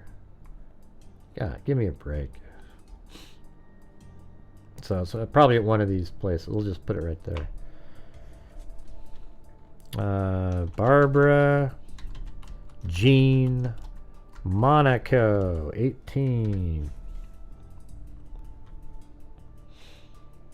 See, that's why I think these are so interesting, these cases like this. I wish they were more popular with more people. Miss Barbara Jean Monaco, 18, of Derby, Connecticut, was last seen at 2 a.m. August 24th. She left her sister Joanne, 23, and friends in their room at the Aloha Motel. I bet you it's like one of these is probably the Aloha Motel. Something like that. Or maybe that's a school. Maybe this thing, or, well, who knows? I mean, this is 1978.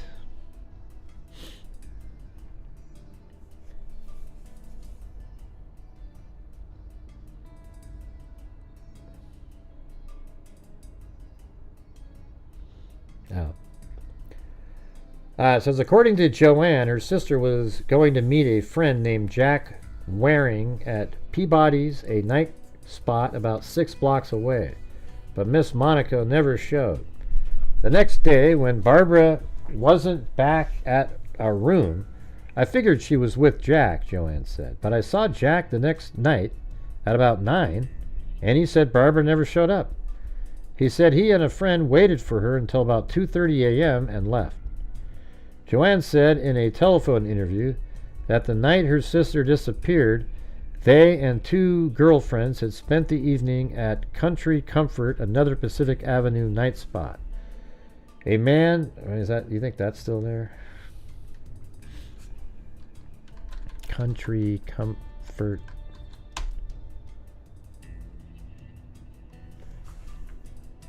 Let's see. No. It's probably just right there, though.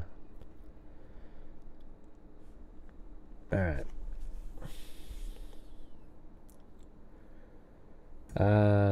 Let's see. Joanne said in a telephone interview that the night her sister disappeared, they and 2 girlfriends had spent the evening at Country Comfort, another Pacific Avenue night spot. A man whom she described as being about 6 feet tall, slightly heavy, 30 years old, with a very dark tan, and balding blonde hair, so it sounds like a white guy, sat down at their table and talked to Barbara. He asked her if we wanted to go to his yacht. See, that's sort of an interesting nexus to that other story where these 2 girls are found floating in the water that we read about earlier. Isn't that weird? Barbara turned around and looked at me, and I could tell she was saying no with her eyes. So I told him no, and we left. Country Comfort is in the same block as Peabody, according to Detective Ed Burton. Miss Monaco's disappearance wasn't... hold on. Jesus. Miss Monica's disappearance wasn't reported until last Friday at 6:30 p.m. Joanne said she delayed making an official report because 2 uniformed police officers told her she had to wait 48 hours. Jeez, man, that's so classic. Thanks, Sandy Shirley, Michelle H., Mrs. W., and Cheryl Moran. As soon as Jack told me he hadn't seen her, I went outside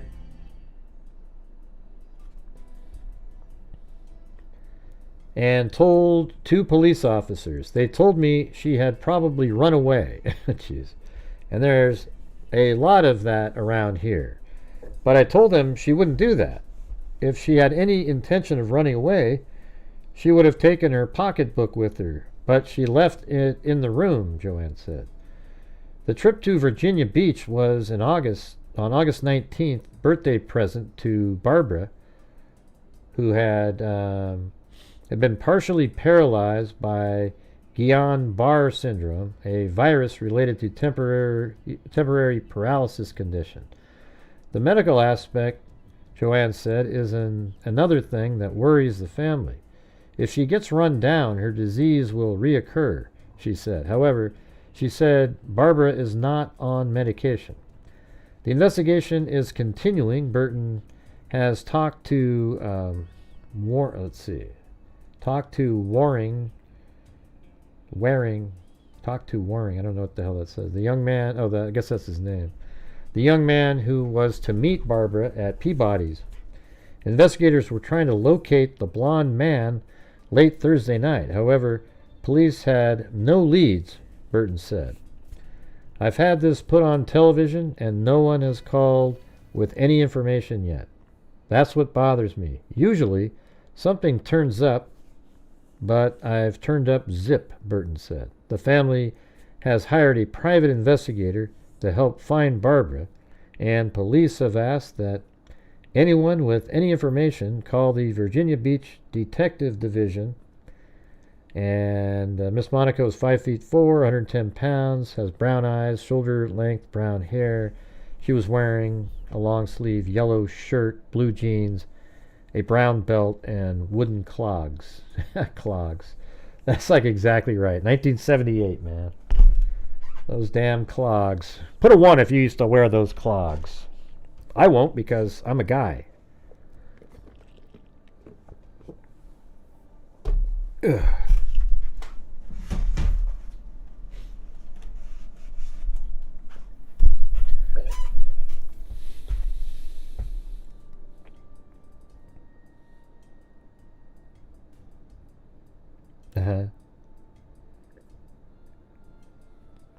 Right.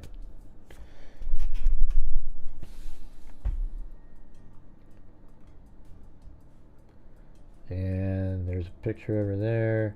Help sought hunting teen. Police made a public appeal Saturday. Detective Ed Burton said that Barbara Jean Monaco of Derby, Connecticut, disappeared August 24th while on a birthday trip with her sister. Man, what a nightmare for everybody. Burton said that police departments in 15 states have alerted to watch for the missing teenager. Miss Monaco was last seen about 2 a.m. August 24th when she left her sister Joanne, 23, and friends in the room at the Aloha Apartments at 15th Street and Pacific Avenue. Burton said that one person reported seeing the woman on the morning of August 24th, but there's no trace of her after that. The detective has no leads but suspects foul play. There's nothing else I can suspect, he said. He said that Miss Monaco could still be in the city and asked that anyone with information, no matter how slight, tell police. According to the woman's sister, Joanne, Miss Monaco was to meet a friend at Peabody's, a night spot about 6 blocks from their hotel, but never showed up.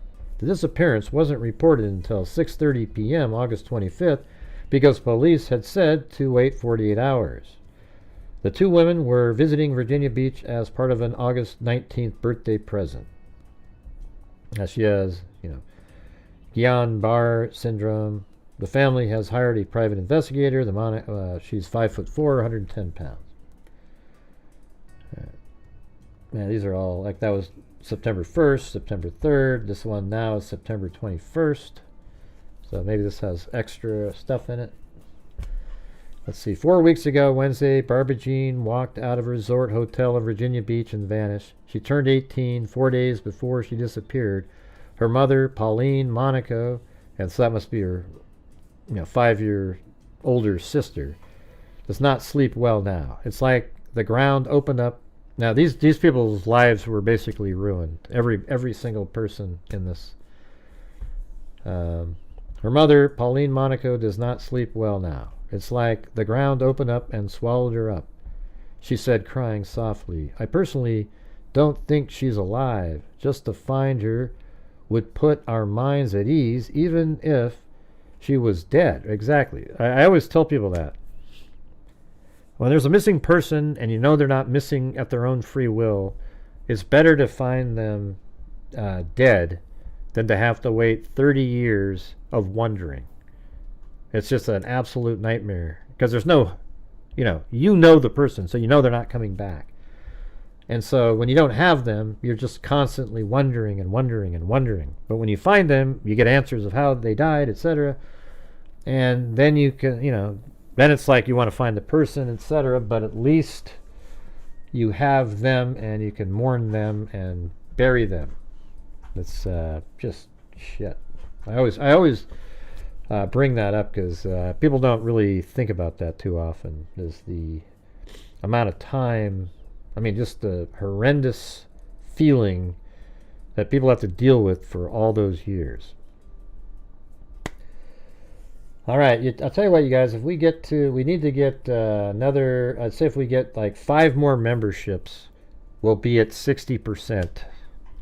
And, I could live with that because we're still barely at 50%, not even that at this point. We're not even at 50%. But if we get like 5 more memberships, we'd be close. Can the freaks get that done? We'll see. Investigation by police in Virginia and Connecticut and by private detectives hired by her family have not discovered a single clue as to the young woman's whereabouts. Her mother, who works in the orders department of North Banford Hardware Company, returned to work Monday for the first time in nearly 3 weeks. On her way to work, she nailed her daughter's dental charts to, or mailed, not nailed, mailed her daughter's dental charts to authorities in Virginia. I can't go to sleep at night without taking tranquilizers. I'm almost out of my mind, she said. I don't even have any clogs. Barbara Jean Monaco went on vacation August 22nd with her 22-year-old sister Joanne and 2 young women her sister worked with in the office at Yale New Haven Hospital. Last spring, she was hospitalized for a week with a paralyzing nervous disorder. She spent most of the summer recuperating at home. This vacation was a birthday gift for Barbara. From my husband and I, Mrs. Monaco said. The illness prevented Barbara Jean from returning to classes at Derby High School, but she graduated in June with the rest of her classmates having completed business course. While in Virginia Beach, she received word that she had been hired for her first job. On her second day in the resort community, after an evening out with her sister and her sister's friends, the young woman, who is described by her mother as very attractive, left her 3 companions. Oh, come on, Lisa Valenzuela. Jeez. Well, thank you. That was very kind of you. Super effective. Look at that. Look at the animation on that, you guys. Can you see that? Is it moving? What is that thing? Oh, it's like a controller, right? Super effective. That was super effective. Now let's see if we can get some more super effective super chats.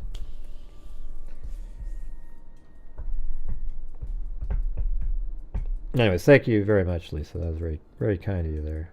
I know you sent a coffee earlier too, so. The bartender, let's see.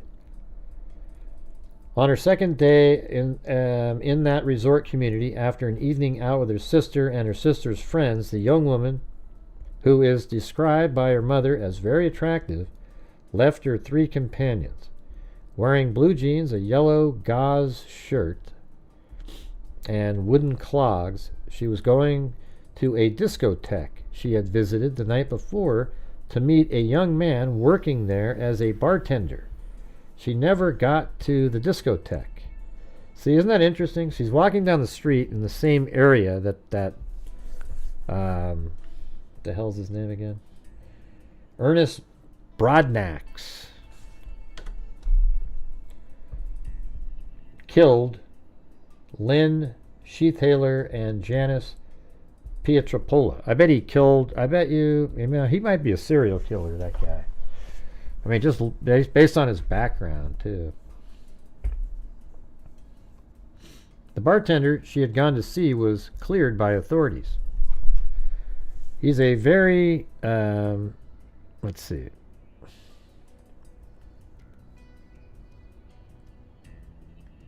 He's a very nice boy, and he felt very badly.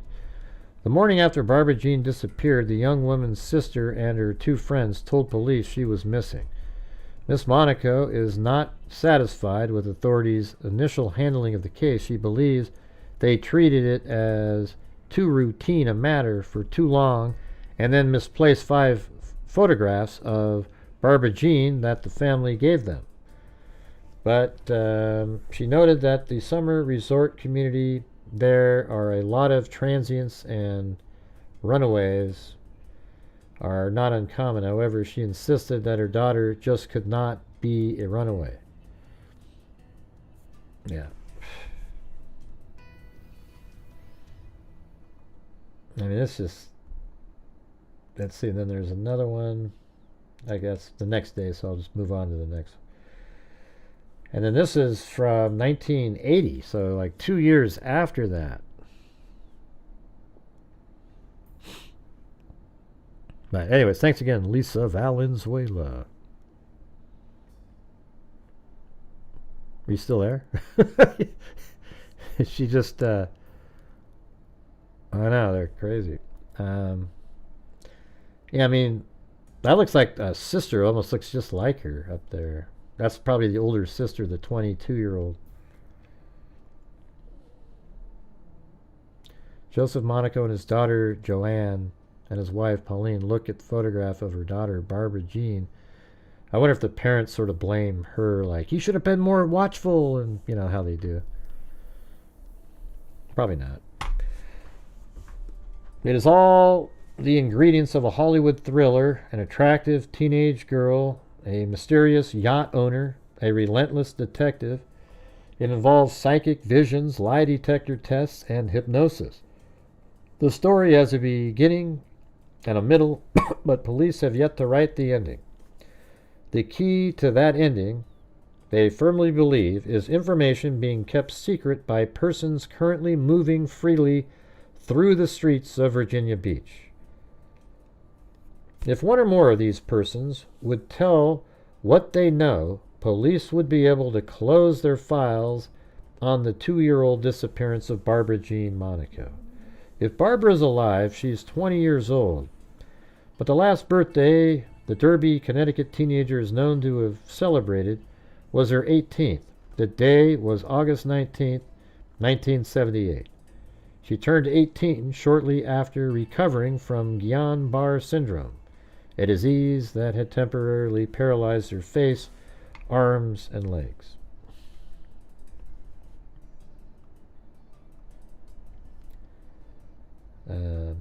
Okay, that was part A. I think B is probably really, yeah, it's huge. So, I mean, look at that. I don't know if you can get more dense. Is it related to the case, Allie K? Oh. Yeah, I know what clogs are. I said I know what clogs are. 1976, and it's about when they came out. I don't need a picture of clogs. Yeah. But I'll show you the picture she sent. That's exactly what I remember. Yeah. I mean, that's what I was saying. I mean, everybody, it seemed like it was so popular at the time. Why? I don't know.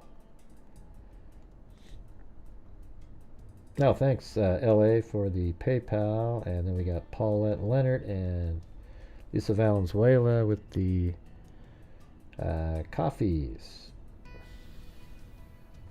Anyways, Barbara was known to have been seen, it was 1978, and it was Wednesday, August 23rd, 1978. It was not particularly unusual day. Newspaper headlines reported that leftist guerrillas were threatening to kill 500 hostages in the Capitol building. I'm just going to read the first sentence of each paragraph until we get to some element. There are only 13 days left to take nostalgic ride on the ocean, and the Tidewater Tides were once again eliminated from the International League Baseball pennant race. The early morning hours at the Virginia Beach Resort trip were warm and comfortable, although temperatures later in the day would soar into the 90s. At 2 a.m., activity on the strip was winding down from Tuesday night, but the trees were still alive with fun seekers. The streets, excuse me, not the trees. Wearing blue jeans, a long sleeve yellow gauze shirt. What the hell's that? Let's see. Long sleeve yellow gauze shirt. Also something really like light like that. Like something you'd wear like in Miami or something. Wooden clogs. Barbara Jean Monaco left her sister and friends in the room at the Aloha Motel apartment at 15th Street and Pacific Avenue. She was headed for Peabody's, a night spot at 21st Street and Pacific Avenue, to keep a date with a bartender she had met the day before. She never arrived. Joanne Monaco wasn't alarmed when Barbara failed to return to the motel. She assumed her sister was with Jack Waring, the young man she had been supposed to meet. had been supposed to meet. Huh. But when Joanne saw Waring about 9 p.m. Wednesday, he told her Barbara had failed to keep their date. He said he'd waited for her at Peabody's until about 2:30 a.m. and left. And it was with a friend. Joanne immediately contacted 2 uniformed officers, and we know that. She was convinced that Barbara was not a runaway, but held off until 4:30 p.m. Friday, August 25th, before going back to the police. Among the first people questioned was Waring, who apparently was cleared. Another suspect was a man the 4 Connecticut women had encountered Tuesday evening at Country Comfort, a night spot. There's the Country Comfort at 1709 Pacific Avenue. Ah, jeez. Is that going to work?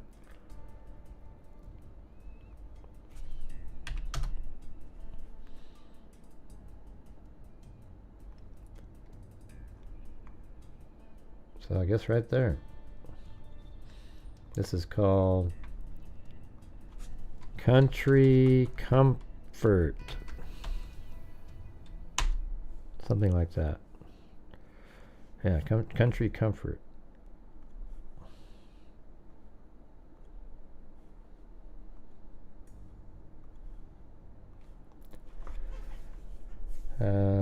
He had pestered Barbara, trying to convince her to go out on his yacht. He kept making advances despite the fact that she became very upset and asked him to leave. The man was described as more than 6 feet tall, slightly heavy, about 30 years old, very tan with balding blonde hair. He was wearing blue jeans and a plaid shirt. Joanne believes he might have been involved in the disappearance, since Barbara's route to Peabody's would have taken her past Country Comfort. Burton, who has been unable to find or identify the man, does not consider him to be a prime suspect, but he has not written the possibility off. While the detectives have left no lead unchecked, he has concentrated on the persons known to have seen Barbara after she left the motel. For investigative reasons, their names and a number of other facts in the case still are being withheld.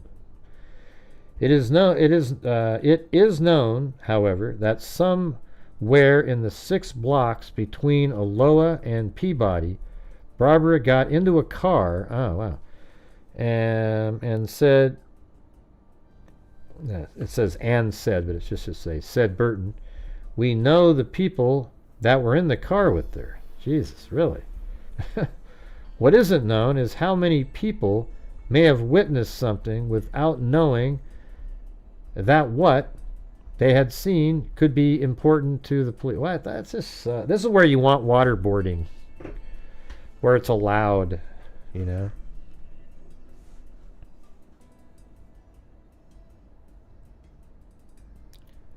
Huh? Let's see. There may be any number of people who saw something that would help us, said Burton. But people on the streets at the time of the morning most likely were tourists. They come for a couple of weeks and are gone. Chances are... Why did she get into somebody's car, by the way? Jesus. While it might be of benefit to talk to these persons, police believe the most promising information at this point could come from several others believed to still be in Virginia Beach.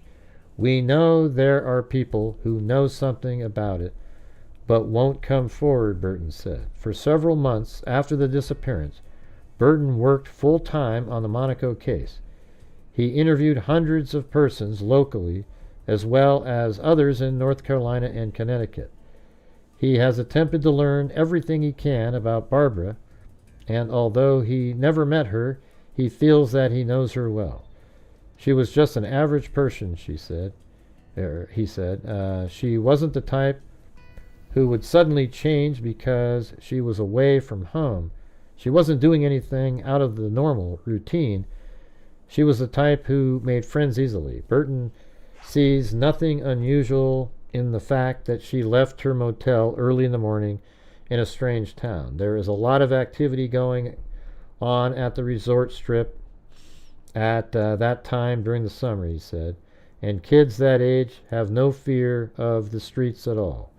Although he is convinced that Barbara is dead, Burton has no idea where her body is. He thinks it may be somewhere in Virginia Beach and has at times had assistance of Navy personnel to search various areas of the city.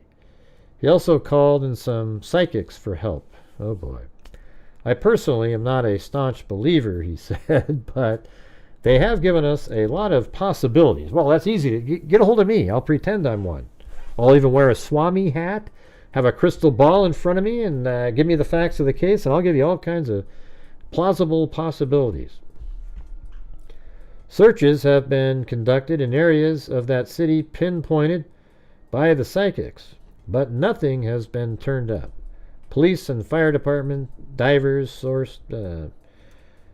scoured ponds, burrow pits, and other bodies of water. In one instance, a length of rope attached to a concrete block was found, but there was no body. That's interesting. While Burton had not ruled out the mysterious yacht owner in connection with the disappearance, there is nothing that leads him to believe the body may have been dumped at sea. I don't know, man. That other case, see, remember the yacht story, because there's these other two girls that are found floating in the water. That'll probably be on a different day. Police do not overlook the possibility that Barbara may have been taken out of the city or out of the state.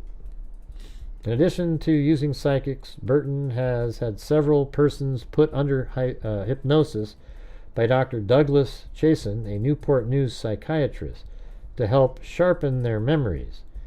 We have obtained results, he said, but no evidence. While some of the leads in the case have come from tips,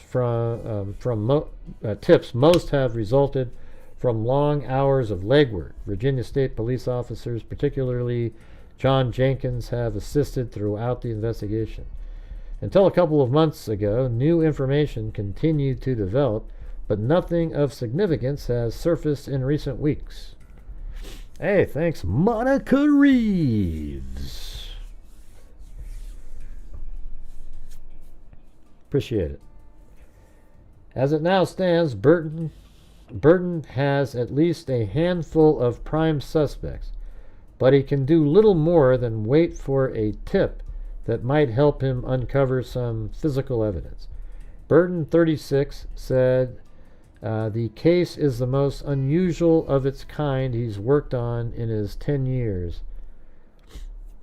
He is determined to... I mean, why don't they just lean on those people that they know were in that car that she got in? I mean, one of those people has the answer.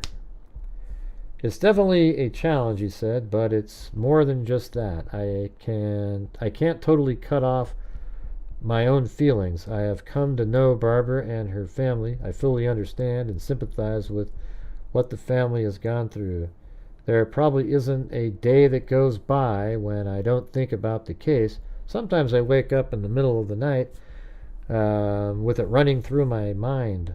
I wonder, have I missed anything? Is there anything I didn't do? I'll never forget the case. There's no way in the world I'm ever going to put this out of my mind. Well, I mean, this was 1980, this article, 45 years ago. You know, so it's amazing how similar detectives are today and then, and just.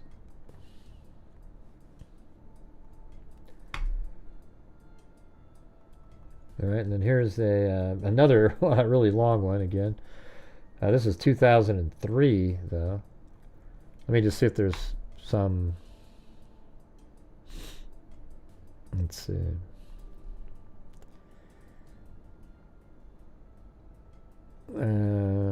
This is sort of like about let me just go over here. On August 20th, 1978, one day after she turned 18, because, maybe there's new information after all these years. That's why it's good to try to Like, I'll just read here, when he was 15, an unsolved homicide is an affront to man, like this, right?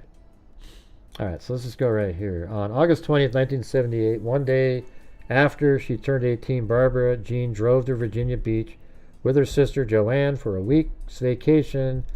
They registered at the Old Aloha Motel on 15th Street and set out to do what kids do at the beach, have fun. On the night of August 22nd, the girls went to the Country Comfort Bar on Pacific Avenue. Barbara Jean kept trying to lose a pest who was trying to pick her up by bragging about his yacht. She turned him down. She had a late-night date with a bartender at Peabody's, after all. So at 1 a.m. on August 23rd, Barbara Jean said goodbye to Joanne and set out to walk 6 blocks to Peabody's. Hey, thanks, Vicky White. I appreciate it. Thank you. And welcome to Maureen Gunn, who received a free membership. 6 blocks to Peabody's. Somewhere along the Pacific Avenue, she vanished. When her panicked sister reported her missing the next day, the police told her she had to wait 48 hours before filing a report. By then, the trail was cold. 8 months later, frustrated by what they saw as a sluggish police investigation, the Monaco family placed a newspaper advertisement offering $10,000 for information leading to the return of Barbara Jean, dead or alive. That's like $50,000 now. An informant calling himself Condor. Oh yeah, check it out. I did look at this. I screenshot it somewhere else.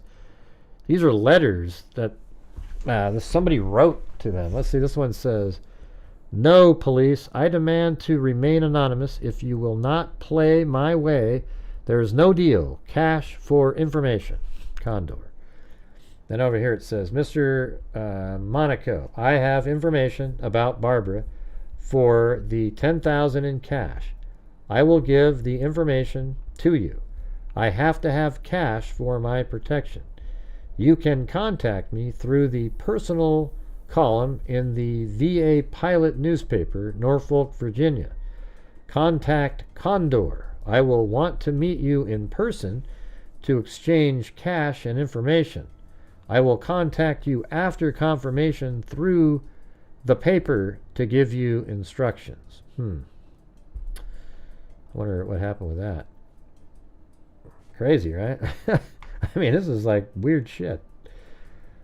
That's why there's all these crazy stories out there that nobody ever talks about. And I'm always amazed at how many cases we've covered. Like, somebody will go, "Great, have you covered this one?" I go, sounds familiar. And I look it up and I'll say, yeah, I covered it back in 2001 on December. It's crazy. But I don't know if I haven't done any of these. I can tell you that. Condor came forward. Okay, an informant calling himself Condor came forward on Good Friday, 1979. Joseph, that's the person? Monaco put a bulletproof vest on. Oh, so he went. I was wondering what they did with this. And a police wire, and set out to meet Condor in the lobby of an oceanfront hotel. There, the man was captured by beach police. The informant, who reportedly passed a polygraph test, told detectives what happened that August night and who was in the car that abducted Barbara Jean. He said she was picked up in a station wagon along Pacific Avenue and driven to a lakeside cottage near Oceana, where she was, gang sexually assaulted and strangled. Her body, and that's why nobody's coming forward. That crossed my mind earlier. Nobody's going to come forward because they'll all be guilty. Her body, he said, was in the water. Police dragged the lake and found a cinder block with a freshly cut rope, but no body.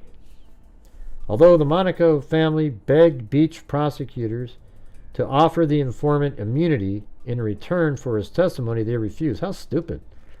Why would you do that? You have the answer. I mean, Give him immunity, for God's sakes.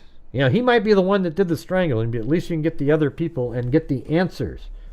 I think it's just idiotic that they did not give him immunity to get the answer, because they weren't going to find a damn thing. Former Commonwealth attorney Andre Evans told me in 1985 I was not going to give immunity to someone who appeared to be criminally involved. Sometimes you got to do that. That's what felony murder charges are for. I think we made the correct decision at the time. Well, no, you didn't. Is he still alive? Can you go find the guy? Maybe. But despite assurances that they were close to making an arrest, Beach Police never did. In 1986, the Joint Task Force combed the area again using archaeologists and infrared aerial technology. Still nobody. Still no arrest. 2 years ago, Virginia Beach Cold Case Homicide Unit tried to breathe life into the Monaco case. They looked up the old suspects and those who may have knowledge of the murder. One who wasn't lawyered up like the others agreed to a polygraph test. Hours after he left the police station, the man parked his truck off Laskin Road and ran a hose from the tailpipe into the... God, Jesus. So this guy, they have the answers here. Look at this. Still no arrest. 2 years ago, so this is 2000. This article here is 2003. So it had been 2021. Man, this is good. This is really crazy. All right, so in 1986, the Joint Task Force combed the area again using archaeologists and infrared aerial technology. Still nobody. Still no arrest. And then 2 years ago, and this must have been 2001,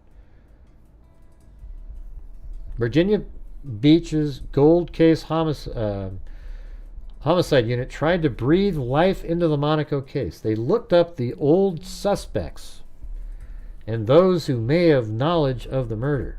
One, who wasn't lawyered up like the others, agreed to a polygraph test. So this guy is one of those, the gang assaulters.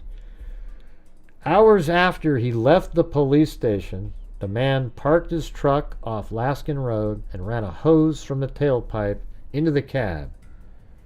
And he took his own life by morning. Before he died, the man provided the cops with some interesting tidbits. They say that something he told police led them to believe that her body may have been dumped in the ocean. Once again, the trail went cold. Which brings us to the 25th anniversary of Barbara Jean Monaco's death and the realization that sometimes life does not have happy ending, or any ending at all. Then there's the realization that sometimes people get away with murder, and sometimes families who want justice have to settle instead for peace. Jesus, that is insane, you guys. I don't think I've ever heard of one that crazy like that. And this is the one that's just in the cold case. Let's just see what they wrote up on it. That's her back then.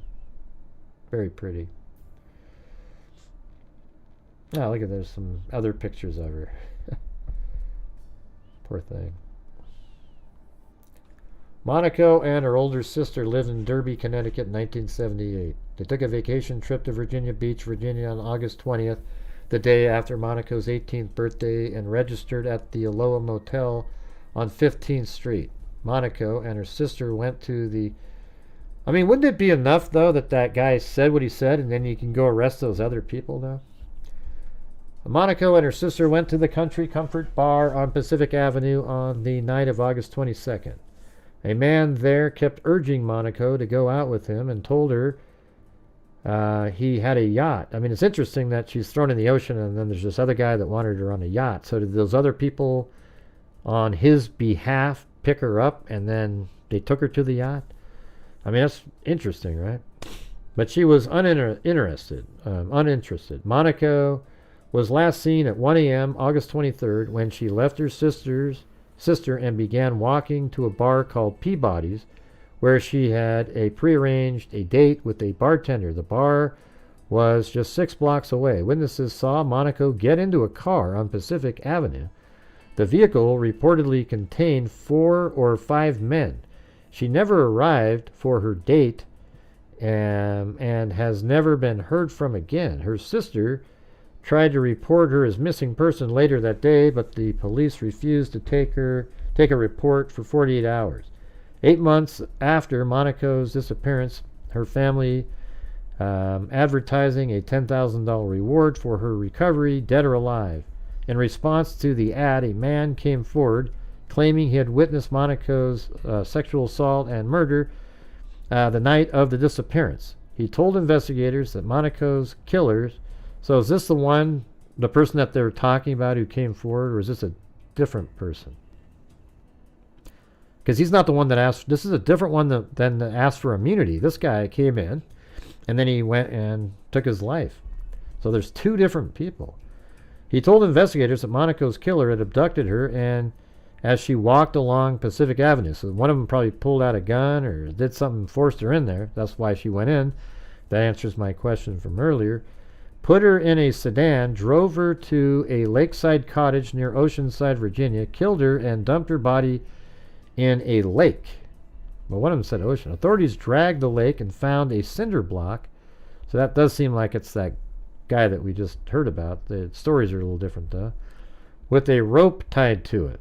But they didn't find Monaco's remains.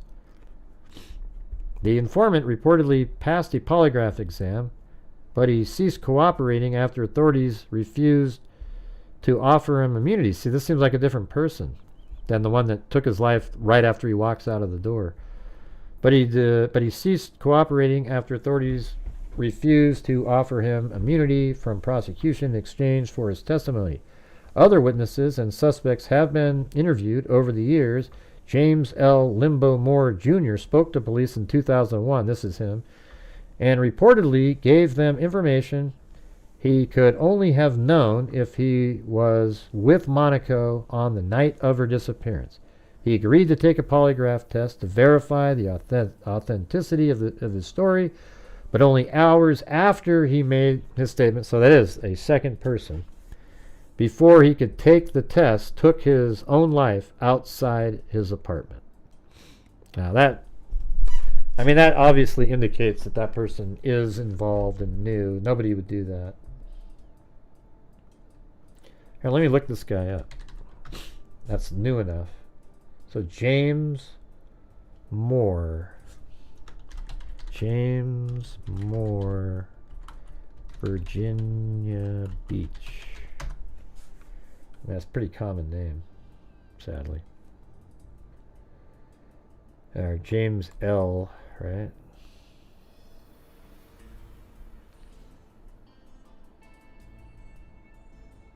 Yeah, there's 70 years old. Does that sound about, yeah. Huh. James L. Moore, Virginia Beach. I bet you that's him. 70 years old, right? If it says he died in 2001, that's him. Here we go. It's going to pop up on the screen.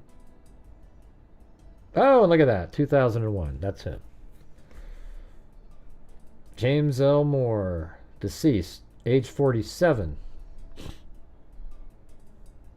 That's crazy. All right, so let's see where he may have lived at the time. This is 2004, but the other one's 1990. Let's just see in different places. I mean, obviously this is...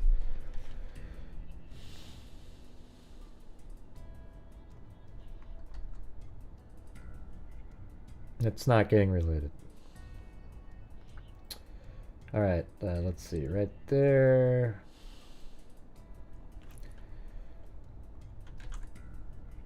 So this is James L. Moore.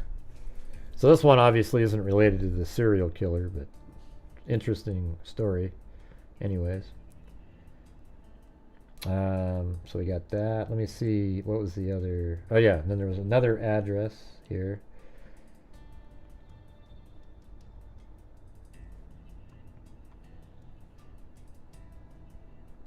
What the hell is this? Those are different people that lived. Oh, yeah. And then this is. Then he lived in apartment 18 in the same building. So and that was 94 to 2000. So, you know, I mean, he's just lived right in this area. I mean, look how close it is, you guys. I mean, this is where Barbara Jean was. And then, let's see, the Comfort Inn is right here. There's the Country Comfort, I mean. So 2 blocks, and then she was supposed to maybe meet somebody right over here, but never made it. And then that guy just lived, you know, he lives in the area. I mean, look at where he lived at the end there. I mean, just, you know, 10 blocks away. Crazy, right? Let's see if he had any, like, arrest information.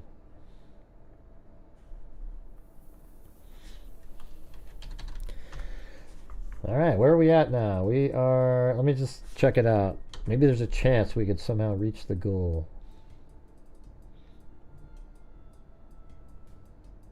Yeah. We're basically right now we're $70 short of like where I would donate the 5 memberships. So if we get 4 more memberships, though, we'll be, or like, was it 4? Yeah, let's see, 30. If we get 3 more memberships, we'll be at the just sort of the low end of a goal. All right. All right, let me find this guy again. James Moore 70, that's him. And then what does it say on the court records?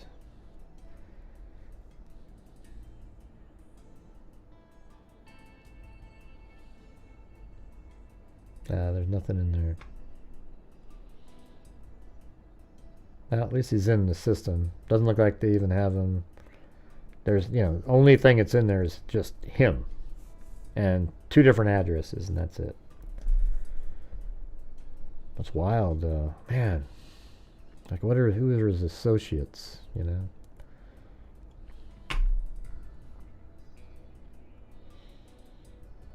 Well, that's all I got, you guys, on that one. What time is it? All right, I'm gonna do another one. All right, so now we're moving on to another case in the same area. Right, this one is Alice Askew, or maybe it's Askew or Eskew or something. Eskeu. And she lived right there, but there's nothing there now. But this is 1979, so I mean, yeah, I think even if we go back to 2004, I mean, there's even some stuff there. I mean, that looks the same there, though. Let's see, 1990, you know, so it'll be 11 years before this. 85, you can't see anything.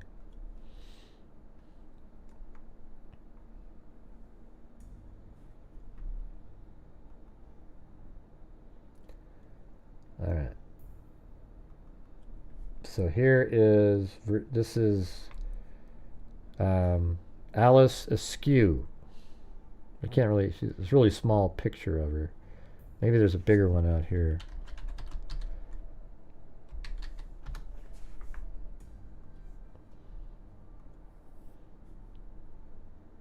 No, it's going to be small.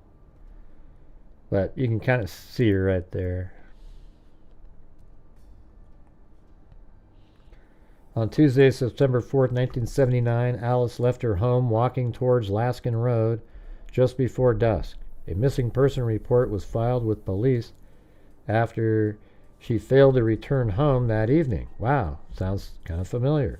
Her body, however, was found on Thursday, September 6, 1979, at approximately 5 p.m. in the densely wooded area of Seashore State Park, just off Shore Drive, close to the bypass. Alice, her cause of death is blunt force trauma. Therefore, the manner of death was ruled a homicide.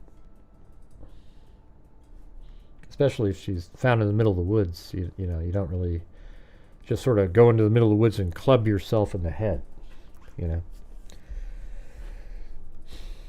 All right, we'll do the last, what do you call it? I'm not sure what to say, but I'll do this whole case here.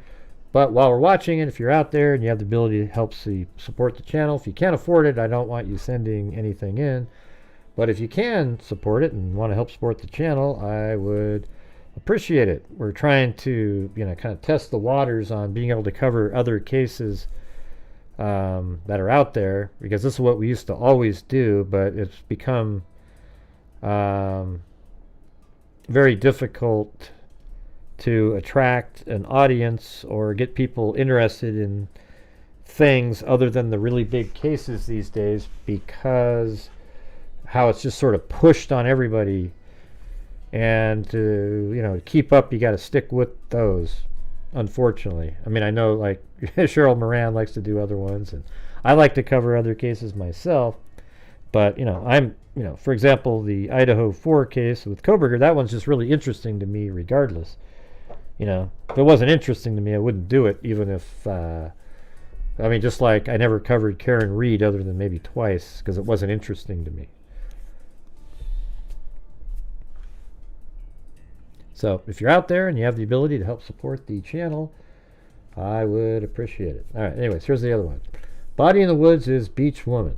So this is, that article we just read is like a current article that, you know, it's the Virginia Beach Police Department article. Oh, by the way, hold on a second. Did I miss something? Oh yeah, I don't know. I don't know if you want to do it or not, but that last story, I forgot. There's actually this whole thing here, if you want to watch it. This is by the police department.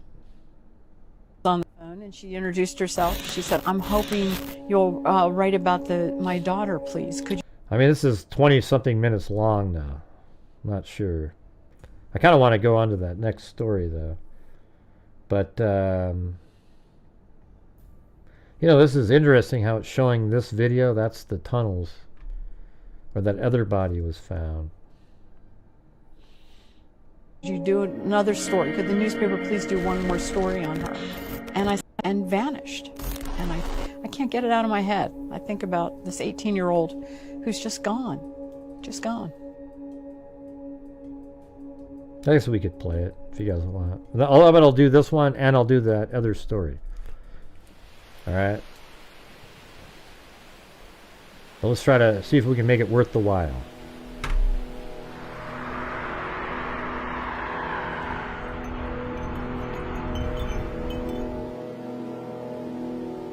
Barbara Jean and I were neighbors. When I was 8 years old, I moved into that neighborhood. We both were pretty silly girls. Anyone that is fun-loving like Anybody that there, you guys? Is someone who I'm generally attracted to. I can remember she was double jointed. She would cartwheel through the living room instead of walking through. She was always in gymnastics. You know, she was always bending into crazy shapes and stuff, but a lot of energy, a lot of fun. We would play ball with the dog, had sleepovers a lot at her house, and just doing, you know, the normal things that a 8, 10, 12-year-old would do.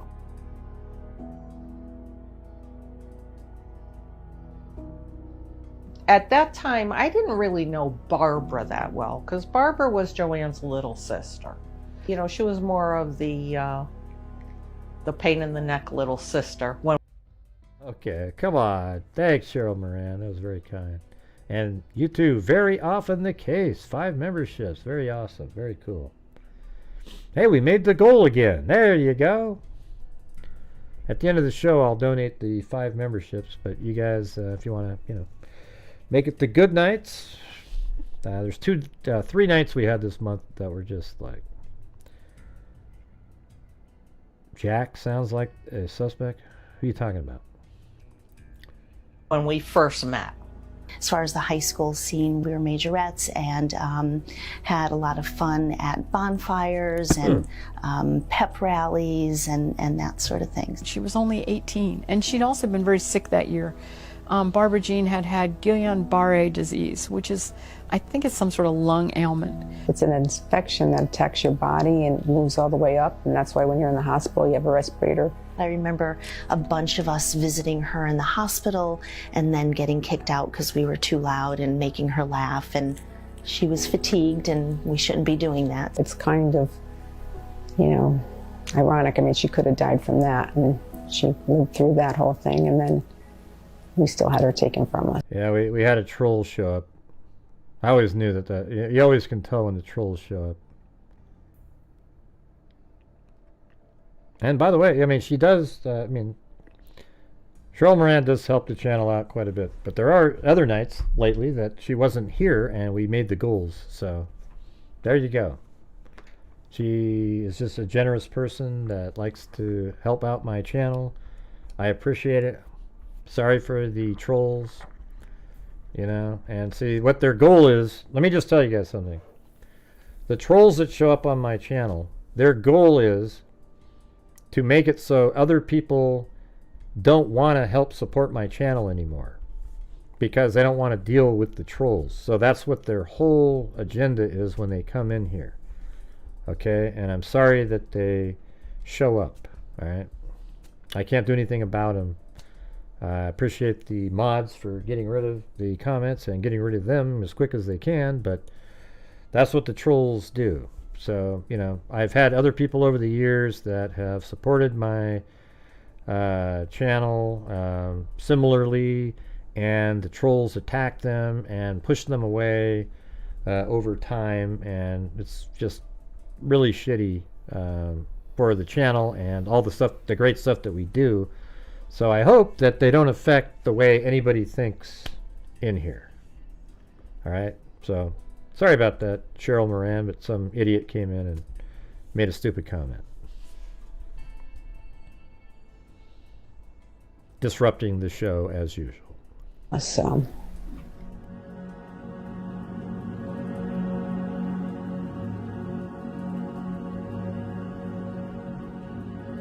I was one of 4 people that went to Virginia Beach. It was a trip that was planned by Joanne and Pat Green, who is now Napolitano. And I was invited as the 3rd person to go. And then shortly before we left, Barbara became part of the crowd that was going. I was picked up early in the morning by Pat. She had just gotten a brand new car, and therefore she was the one that was driving. You know, we were 4 young girls excited to go to Virginia Beach. I hadn't met Barbara or Jackie until the day we got in the car and drove to Virginia Beach. The trip down, I was like, we all talked. Now let me make another comment here really quick. See, here that's what shows you what these trolls do. They sit around and root for me to have terrible nights. They can't wait for it. And they saw, oh, look at Gray's doing really bad. And then, you know, Lisa Valenzuela, Cheryl, and a whole bunch of other people started helping support the channel randomly. And then they just couldn't deal with it. So they came in and made those comments. Doesn't that suck? You know, they're so disappointed that it didn't work out the way they wanted it to. What a joke. I would say the entire trip, we started playing music and singing. You know, it was a fun ride down. They came to Virginia Beach, I believe, August 20th, 1978. They checked into the old Aloha Motel on 15th Street, right there it was on Pacific Avenue and 15th. And they did what kids do when they come to the beach. They were having a great time. They were really enjoying themselves. I think we probably arrived there early in the day and went to the beach for a while. We went to several bars, one of which, I believe the name of it was Peabody's. They met 2 gentlemen who were working there at the time, and Barbara Jean took a liking to one of the 2 males.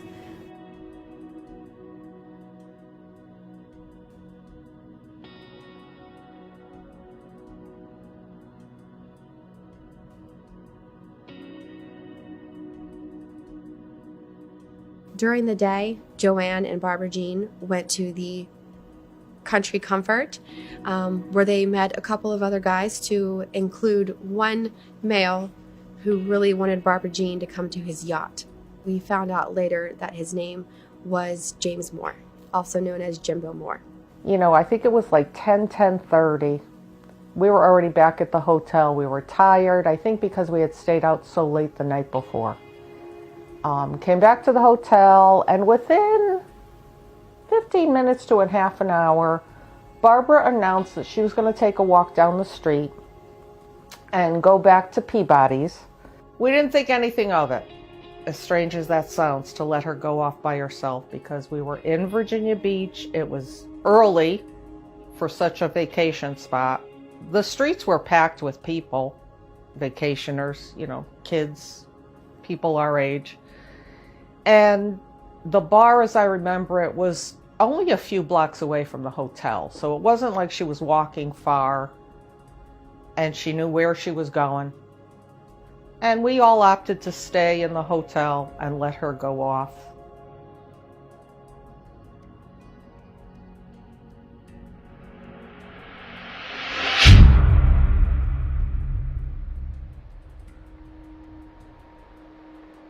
We get up the next day, it was probably very late in the morning, and realized the Barbara wasn't there. And honestly, our first reaction was, you know, that son of a gun stayed out all night and never even called to tell us she was okay or where she was. So we were angry. Our initial response to her not being there was anger at her for not telling us where she was. And the hours went by that afternoon. And by mid-late afternoon, she still wasn't back. And then we realized that there might be something wrong. So I remember that night we went to the bars with her picture and asking people, have you seen her? Have you seen her? And nobody had seen her. Joanne had to call her parents and tell her parents that we couldn't find her sister. She had the Farrah Fawcett. It's bringing it back to me now. I don't know how she did it. I don't know how she was able to do that and tell her parents that we couldn't find her sister. She said, how are you? And I said, good. How's everything down there? And she said, not good. We can't find Barbara. Yeah, and I kind of note that, you know, that feeling, because I was the one that had to tell my parents when my brother died. Like, he's in the they drove all the way from Portland. This is 1986, so there's no cell phones. And he was rushed to the hospital, and they drove all the way from Portland to Eugene, 110 miles. And in the time that they were driving, he died in the hospital. And I remember running back there. I just sort of shoved all the doctors aside. You know, it's just, I don't even know what the hell I was doing. I ran back there and sort of put my hand in his hair and stuff, and it didn't even feel real. You know, it felt like it was kind of like a dummy. But I saw him there. It was just such a weird feeling. You could tell like his soul wasn't there, though. And then I'm waiting outside, and my parents pull it into the thing, and I'm the one that had to tell him. That's just, I can't, I mean, it's just a shitty, that's one of the shittiest feelings anybody could ever, you know, especially telling my mom, you know. I always thought it was so amazing that they gave my mom, actually, in the heat of feeling, I mean, just absolute devastation, she thought to, you know, she donated his corneas, skin, and other organs that, you know, it was just crazy. So somebody actually wrote one time that they could see now because of his corneas. And it was like, wow, so my brother, he's still kind of alive out there. His cells are still functioning, and he's seeing. He's able to see whatever that other person's seeing. I don't know. It was just kind of crazy times. That made me think of that, though, right there. It's brutal. And my jaw just dropped, and I handed the phone over to Teresa. And I never remember that they got And thanks for the kind words in there. I was just relaying a story that really made me think of that. out in the car, and they came down, and it was mayhem after that. The car ride home was extremely quiet.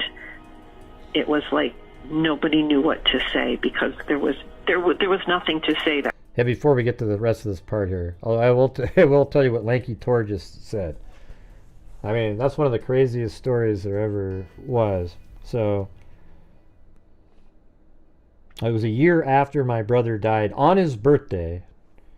His birthday is March 9th, so it was kind of, I'm sure there's somebody in here whose birthday is March 9th. But I was playing, just shooting baskets out in it was a fraternity basketball court outside. They even put a plaque underneath it called the Grant Hughes Memorial Basketball Court. So I was just shooting baskets on his birthday, and just out in the drizzle, I was all by myself thinking about him. A year later, he died on March 13th, I think. 4 days after his birthday in 1986. But on 1987, on March 9th, I was shooting hoops, and I look up in the sky, and I see this little dot up in the sky. And I wasn't sure what the hell it was, And then all of a sudden, it get bigger and bigger, and I could tell it was a balloon. And then this big cellophane happy birthday balloon. Was it the 11th? Yeah, maybe it was the 11th. Oh, your birthday's the 11th? Okay. Well, I knew somebody would be close. But a big cellophane happy birthday balloon floats right into my arms on the basketball court.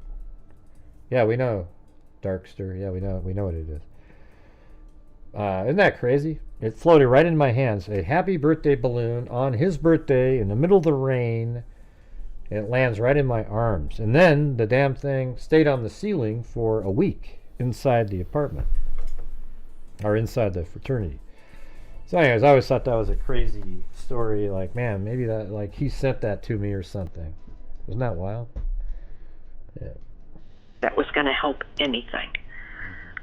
The fact it was shock that we didn't know what happened, and how is it possible for us to be in the car driving home without somebody we went with? That was very difficult to do.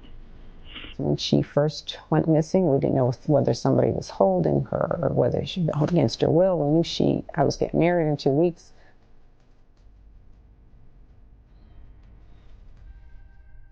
When you talk to the Monaco family, they talk about Teresa's wedding as just this event they all had to get through. I mean, what a terrible thing. Your oldest daughter's getting married, should be the happiest day of her life, and they were waiting to see if Barbara Jean would walk in the door. And somebody in the family, I think it was Joanne, said when she didn't appear on Teresa's wedding day, they knew she was gone. There's no way she would have missed that. I remember interviewing Teresa, the oldest sister who was not on this trip. She felt guilty because she'd given Barbara Jean the money to come to Virginia Beach. Barbara was more or less like the tag along because she just graduated, and I actually ended up giving her the money to go. Maybe she had a rough year, and I just wanted her to have a good time. She said she still had the canceled check.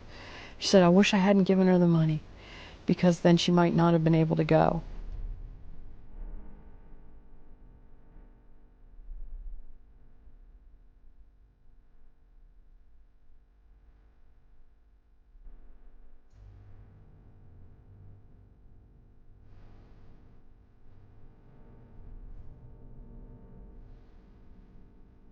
So we had heard that the family was going to hire private detectives to help with the case because it was out of state. And so hearing that can be quite costly, we wanted to do something about that to help the family. We just went to houses in all the different neighborhoods, and people were really open to giving us money. Of course, everyone in town knew about this story, and so it touched so many people. About 10 months later, They offered a $10,000 reward for any information leading to the return of Barbara Jean. And I don't remember if it was dead or alive. I think it was.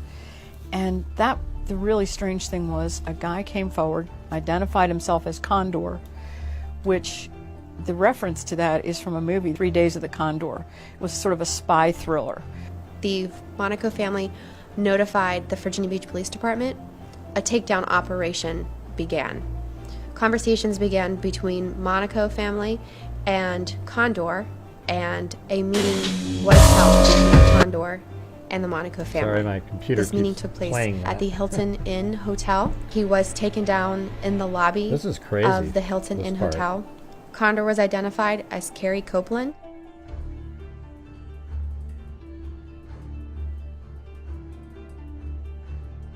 Huh. To have been Barbara Jean on the night of this appeared in station wagon. But the other guy said a sedan, right? That unknown male was later identified as James Jimbo Moore, the same male from the Country Comfort who was talking to Barbara Jean Wait, about hold on a yacht. second. Took place at the Hilton Inn Hotel. He was taken down in the lobby Thanks, of Jessica. the Hilton Inn Hotel. Condor was identified as Carrie Copeland. Okay, so this is a person that knew something. And that's a picture from him from back then. Looks like August of 72. So that was way before. So what's this say right here? Provided a lot of information to police. He was polygraphed and put under hypnosis. His results showed no deception. So what's this next comment though? Okay. Condor claims to have seen Barbara Jean on the night she disappeared getting into a station wagon with one known male and another unidentified male. So just two people.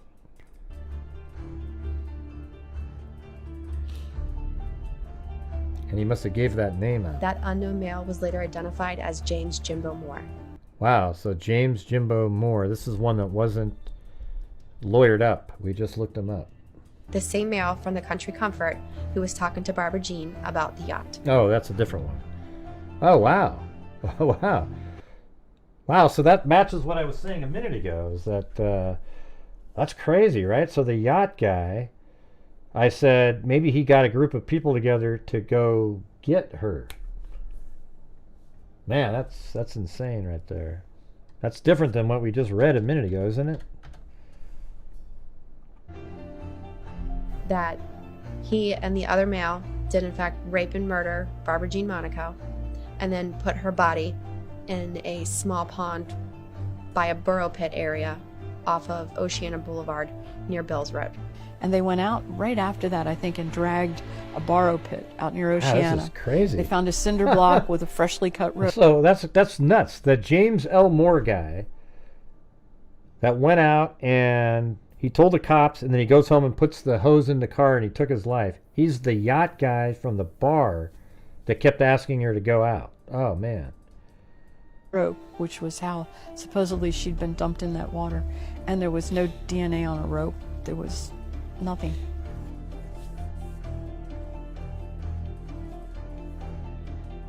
He denied doing any wrongdoing with Barbara Jean Monaco. He took a polygraph.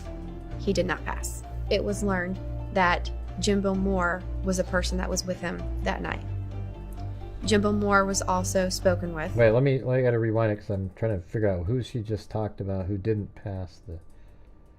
Let's see, I don't really remember, but he told me, he said, cause we assaulted this girl. What girl? He said, I don't know what he said, but the girl that's in the paper missing. I said they killed that girl. I don't know, he was acting weird. Huh.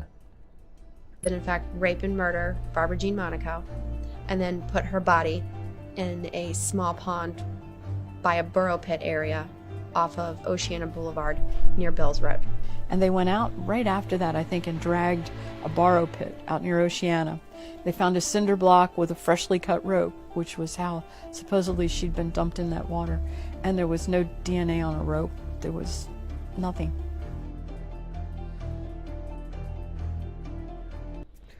Police eventually caught up with one of the males said to have been seen with Barbara Jean the night she disappeared. He denied doing any wrongdoing with Barbara Jean Monaco. He took a polygraph. He did not pass. It was learned that Jimbo Moore was a person that was with him that night. Jimbo Moore was also spoken with, and he too did not pass the polygraph. Both of them would both deny and then admit and then deny that they had seen Barbara Jean the night in question of her disappearance. They were not able to provide information about how they left, how they all went their separate ways.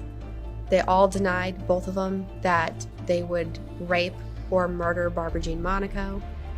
So it was really this rabbit hole of listening to the two main characters. Well, that's kind of weird because that's different than that article said that they found him because he wasn't lawyered up and he talked and then he took his life. Maybe they'll bring that up. Characters go back and forth and waffling on what did or did not occur that night. Both of them can put Barbara Jean Monaco in a station wagon on the night of her disappearance. The station wagon was said to be white or tan.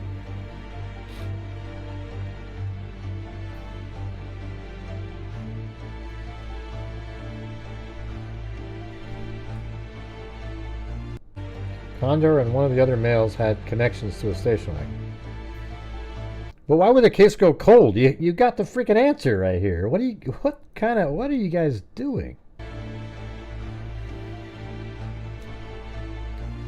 The person of interest were spoken with. Again, both men maintained their innocence. Jimbo Moore was interviewed, and he confirmed that he did see Barbara Jean Monaco on the night of her disappearance.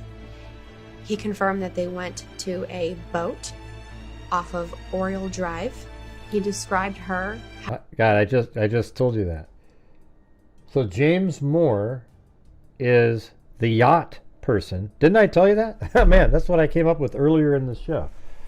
That the yacht guy, maybe he got some other people, and then that's why she ended up in the water, because she ended up on his yacht at some point. Man, that's crazy. Having her specific footwear to be clogs on the railing. You were there, you know. Let me rewind. Drive.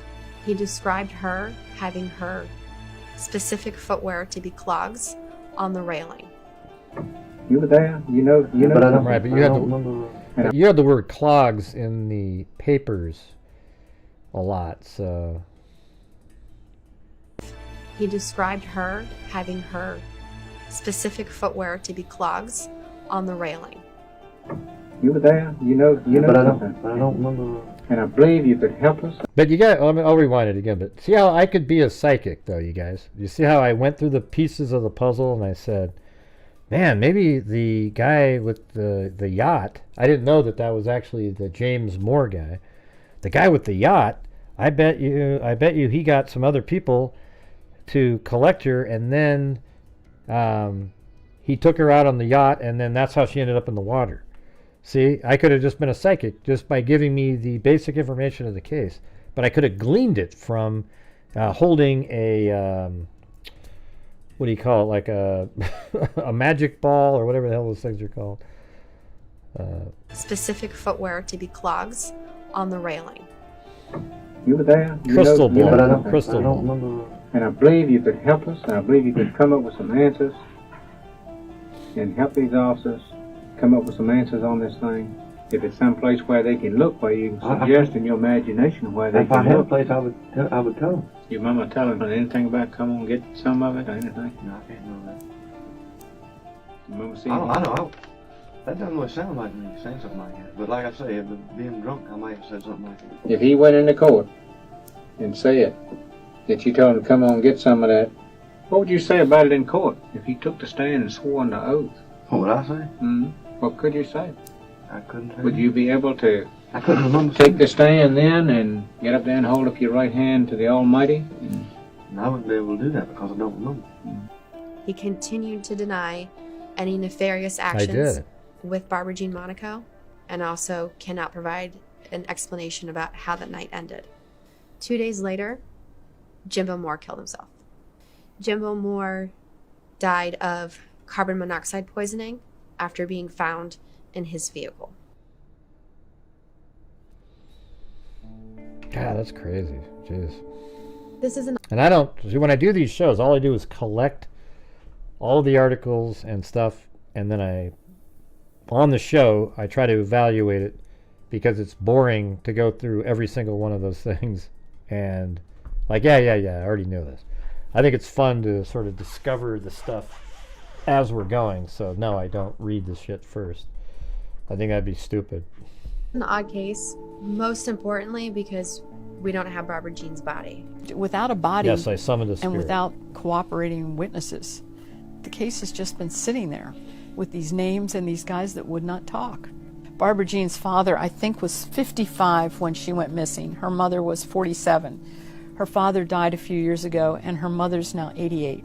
The Commonwealth's attorney is dead. Two of the people that were believed to have been possibly involved are dead. One committed suicide, one died of cancer. The Aloha Motel is torn down. I went into mourning the day I drove by and saw the wrecking ball there. It was like another piece of this story is just gone. You know, this just been forgotten.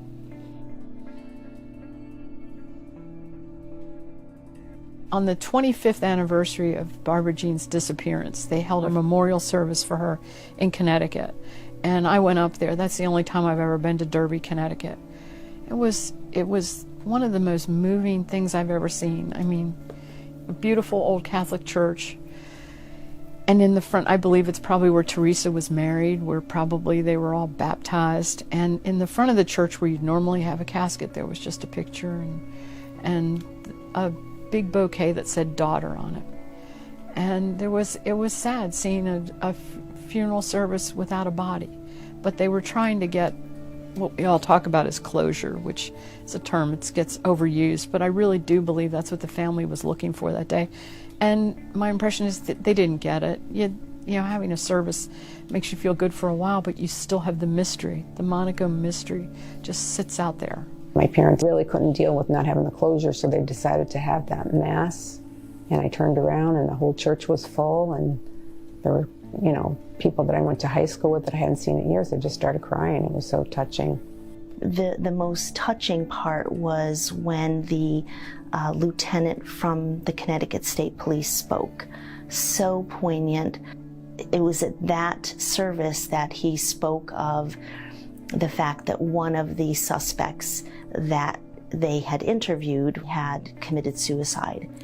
Yeah, this was August 27, 2020 is when this video was posted by the Virginia Beach Police Department. That was pretty incriminating right there. So is that justice? They have the answer. I don't know if I'm the... I mean, the families have the answer in this case, you know. The guy that took his life, he's responsible. One to be able to answer that question. But certainly the guilt was heavy enough on that individual to feel that he does not deserve to go on in life, but at his own hand, versus Barbara didn't have that choice. I've been told by Joanne that there's a monument in the cemetery up in Derby, Connecticut with Barbara Jean's name on it. I think it may be her own monument or she's on her dad's. When my dad died, she just wanted to have some, you know, so she has something written on the stone there about my sister, so. And obviously I'd like to find out what happened to her and bring justice to those responsible. But to bring the whole story together and find out the truth, what really happened to her, what transpired, you know, that night. Barbara's father passed not knowing what happened, but, you know, I think Mrs. Monaco would rest comfortably if at least she got some closure, whatever that is. You know, if they could find out. And, you know, poor Joanne. This has affected her very badly. So now it's just that other person. I just wish that she could have her remains back. So if there was someone that knew something in Virginia Beach, if they knew anything at all, if they would just come forward, it would just, nobody knows how much it would help. She should be remembered as just a really fun-loving, silly person who was a great friend, like a sister. She was tough. Fun, silly, a good friend, but a tough chick too. You know, she didn't have much time on this life. She only had 18 years. She just went through high school and it was taken from her. So she didn't have a lot of time to do much, but the time she was here, she was just kind and caring. Sounds like my drone music. A lot of fun, energetic, and it's just sad that her life was taken from her so young. Look at those guys.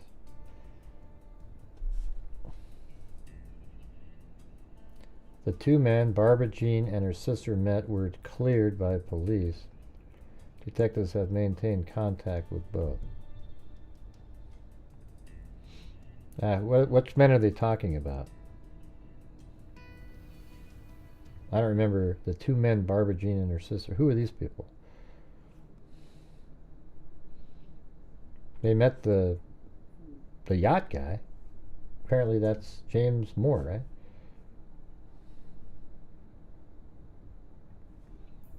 Okay. Carrie Condor Copeland and James Jimbo Moore, both persons of interest in the case, have died. The third person has since moved from Virginia Beach area. Yeah, they've got the answers here. So this one isn't I don't believe, I wouldn't even call it a cold case. You know. This guy right here, obviously, at 47 years old, he took his life. He was part of it. He knew that they were onto him, and he probably felt guilt. We rely on the relationship we have with our community to get cases like these solved. So there you go. Okay, there was that one. So let's see. We're now going to do, I said I'd do that one, and do another one here. All right, we do have another, the Alice, so we only got through 5 during that whole show, and I was pretty much going the whole time. So now we're on Alice Askew, okay, or Eskew.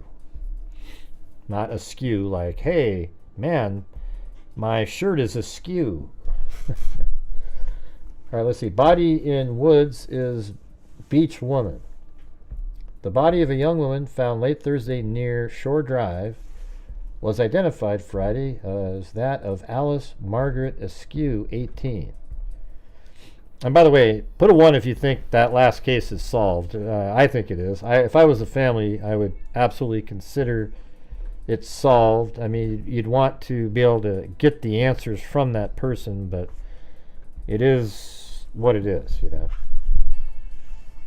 Her body, you know, some bodies that go out to the ocean just never make it back to land. Especially with, you know, there's predators out in the ocean too, you know.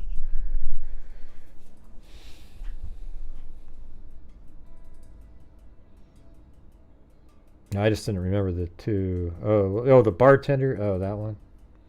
But she said the 2 men. I don't remember there being 2 men. All right, so Detective Sergeant W.D. Hayden said medical examiner reports show that Miss Askew died of head injuries and possible strangulation. Further lab tests are being conducted. Miss Askew was last seen alive Monday hitchhiking west on Laskin Road. Hayden says she was on her way to work but declined to say where she was employed. Miss Askew, who lived at, I think we've got this, let's see, 3102 Laskin Road. Yeah, I've already got that. See, there's nothing there now. Was reported missing Tuesday by Robert C. Robertson. Man, those are cruel parents. Robert C. Robertson, which means the son of Robert.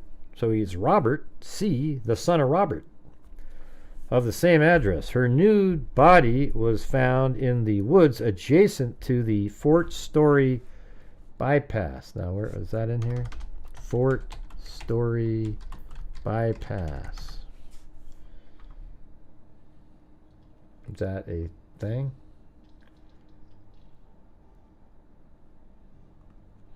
All right, how about we just go where's Fort Story?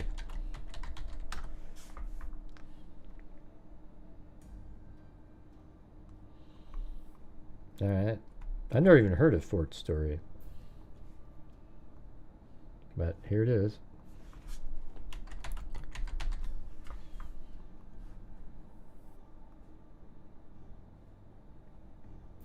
Yeah, there's no street view in there. Nothing. Because it's a military base. This is probably an entrance here. Yep, there's the gate right there.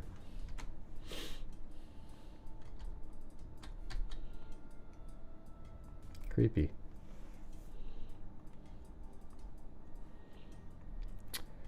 Fort Story bypass about 1 mile west of 83rd traffic light. So what does that mean?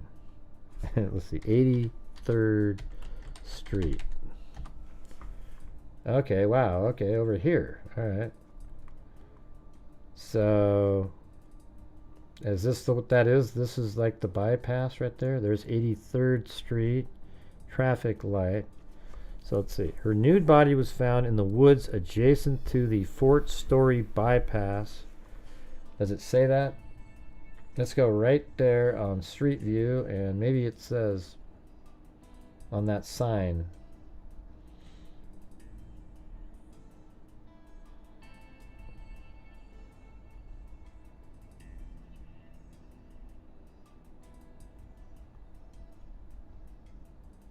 I don't know if it is Dixie Hippie. Let's see. Shore Drive. Let's see. Fort Visitor. I mean, I don't know. When they say bypass. I mean, by the way, this is 1979, so who the hell knows? But, you know, I'm just going to guess that she was found sort of over in this area right here. So her nude body was found.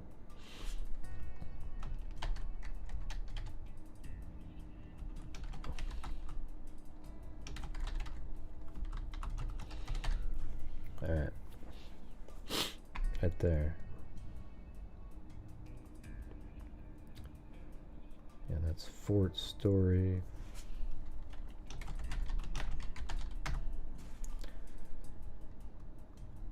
All right, let's see. Pronounce name P-S-K-E-W.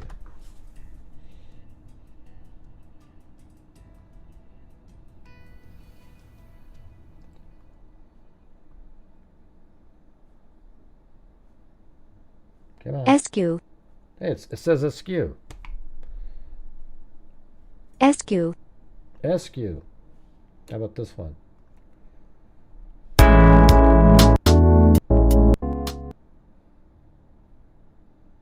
Hey everyone. Thanks for visiting my channel. In this video I will show you how to pronounce this word. The pronunciation of this word sounds like Eskews.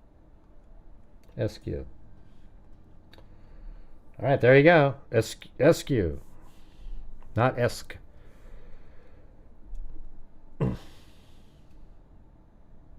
Yeah, you guys are what do you mean? The chat's behind my show.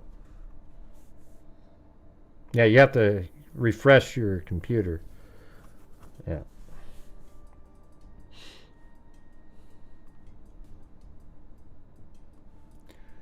Alright, anyways. Hayden said Miss Eskew, who was divorced, came to the area from Tennessee 3 to 4 years ago. She would have been 19 this month. So another young person.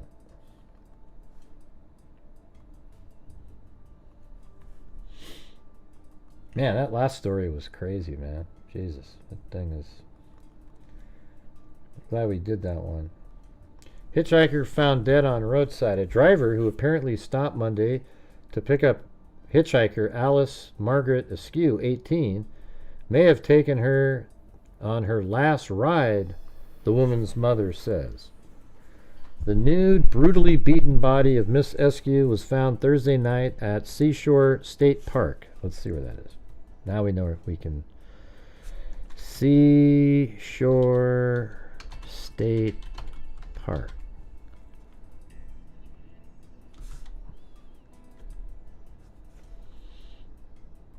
And okay, so yes, it's in this park. That's where I have it, just barely in though.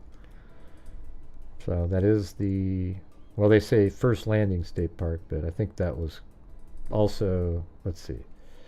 There's no Seashore State Park anymore. But that's a state park right where they said it would be, so I'll go with that.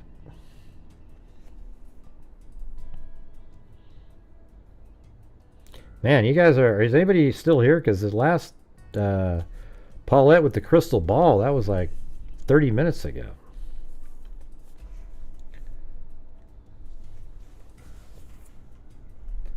The body was found by two men who stopped to help a stranded motorist on Shore Drive. The men walked into the nearby woods and found the slightly decomposed body. Well, why'd you walk into the woods? I guess, yeah, see, there's Shore Drive. That's exactly right. Right there. Says right there. So we're on the right one. I mean, yeah, why would you walk into the woods? Maybe they smelled something. The men walked into the nearby woods and found the slightly decomposed body. The state medical examiner autopsy revealed that Mrs. Skew, a slender 5'2" blonde with blue eyes, died from head injuries and possible strangulation. The report did not say if she had been sexually assaulted. Mrs. Skew was last seen Monday hitchhiking on Laskin Road near the ocean front. Let's see where that is. Laskin Road. And they said near the ocean front, so that would be right, like right over here, right? Yeah, this is Laskin Road, so like maybe over here, something. And maybe they consider like this is still Laskin Road, and then she got it, and then they took her on Front Avenue all the way down, and then boom. I mean, that just totally makes sense, doesn't it? I should have formed that in the, yeah, there's Laskin Road right there. So this is where she got picked up, and she was taken straight down Pacific Avenue to Shore Drive and killed. I should have formed that from the view of a psychic, though.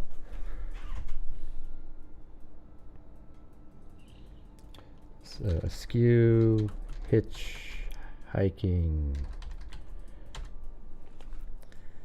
Right there. Okay.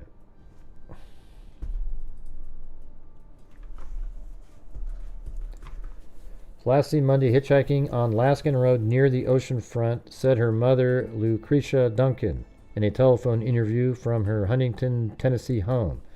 Mrs. Skew's boyfriend reported her absence to police and Mrs. Duncan Tuesday. Virginia Beach police called Mrs. Duncan Thursday night with tentative identification. She said, "I know I talked to her about this hitchhiking before," Miss Duncan said. You know how it is. Young people, somehow they don't realize the danger." Mrs. Duncan, a dispatcher, yeah, I mean, the thing is nobody hitchhikes anymore. I mean, you're just idiots. That's about it. I mean, hitchhiking pretty much stopped by like the mid 80s. People weren't doing it as much, and now it's just almost rare. You almost think somebody that's a hitchhiker is a serial killer themselves. Now, Mrs. Duncan, a dispatcher with the Huntington Police Department, became worried after her daughter vanished. "It wasn't like her to absolutely disappear," she said. "Mrs. Skew was taking computer training here." Mrs. Duncan said she loved electronics and interest inherited from her father, David Harold Duncan of Fort Worth, Texas. Mrs. Skew married Martin Van Askew on August 2nd, 1975, about a month before her 15th birthday. Askew's Navy career brought them to Virginia Beach, away from the farming and industrial hometown. She remained here when the marriage later broke up. Askew, who was remarried, lives with the couple's 3-year-old son in Huntington, Mrs. Duncan said. She just fell in love with the place. That's one reason she decided to stay, Miss Duncan said. Mrs. Askew's body will be flown back to Huntington for burial. Mrs. Skew married Martin Van Askew. So this is somebody else then. Because she's only like, I mean, how old is Mrs. Skew here? No, she's only 18, so that's not who you're talking about. That must be her mother married, Mrs. Skew married Martin Van Askew. So that's her second husband. And her daughter's only 15. Okay.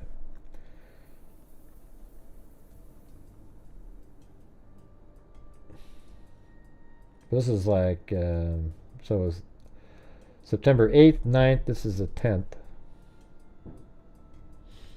A slain 18-year-old Virginia Beach woman was buried in her Tennessee hometown Sunday afternoon while Virginia Beach police looked for a connection between her death and some missing girls. A funeral for Alice Margaret Askew, described by her mother as a shy girl who played the trumpet, piano, and guitar, was Sunday afternoon at First Baptist Church in Huntington, Tennessee. Mrs. Skew, who was last seen hitchhiking Monday, was found nude and beaten Thursday in woods near Shore Drive. Sunday, Virginia Beach detective Ed Burton said. So this one seems more like what our original character might have done.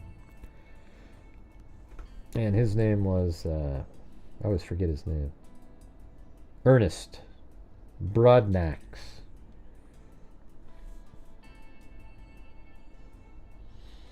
The slender 5'2". Oh wait, it says a mile west of 83rd traffic light. So now let me go back and fix this. Man, let's see where the traffic light is. The 83rd traffic light. So that's right there. So mile, let's just go from here. Yeah, they drive these things when they figure this out.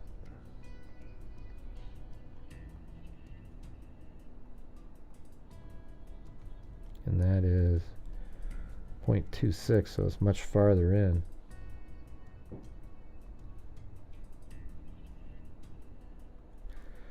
.84. That's 1 mile.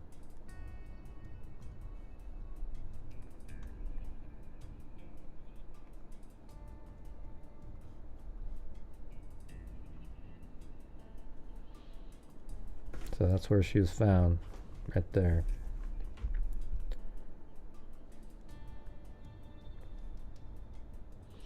Man, you guys are just chatting up a storm in there.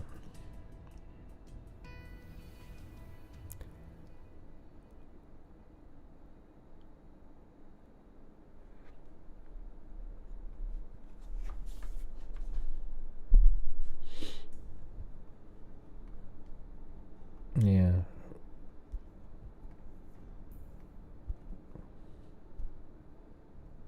That's true. Yeah, I mean, I guess our little Jimbo character, he lived right there at one point. I mean, that's where his address was, like later in life. I don't know where he lived at the time, you know. Because this is like, the address I have is from like 95 or, yeah, before he died, just before he died. So I don't know exactly where he lived at the time. But yeah, I mean, he's familiar with it for sure. Alright, anyways, let me get back to this. The slender 5'2", blue-eyed blonde. Wait, see. Mrs. Skew, who lived at 3102 Laskin Road, was reported missing Tuesday by Robert C. Robertson. Did we already do this one? That doesn't, it looks like the one. Let me go back to... No, I just haven't made it down the page. The slender 5'2", blue-eyed blonde died from head injuries and possibly strangulation.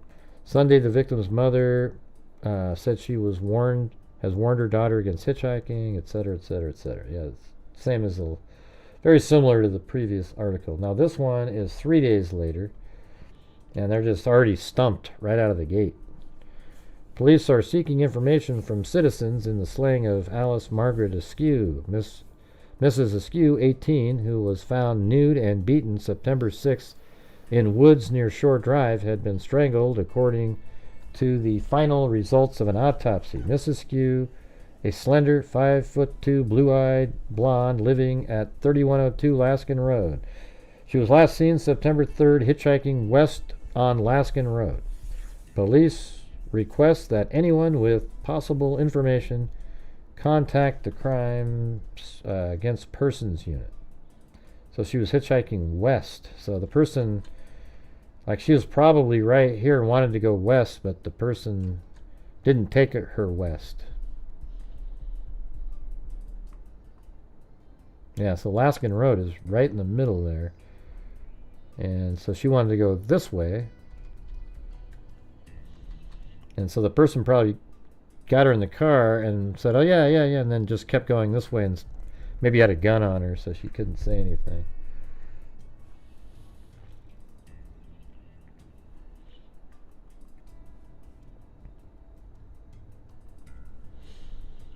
And this one, I think, was in that other article too. This is that 82 article again.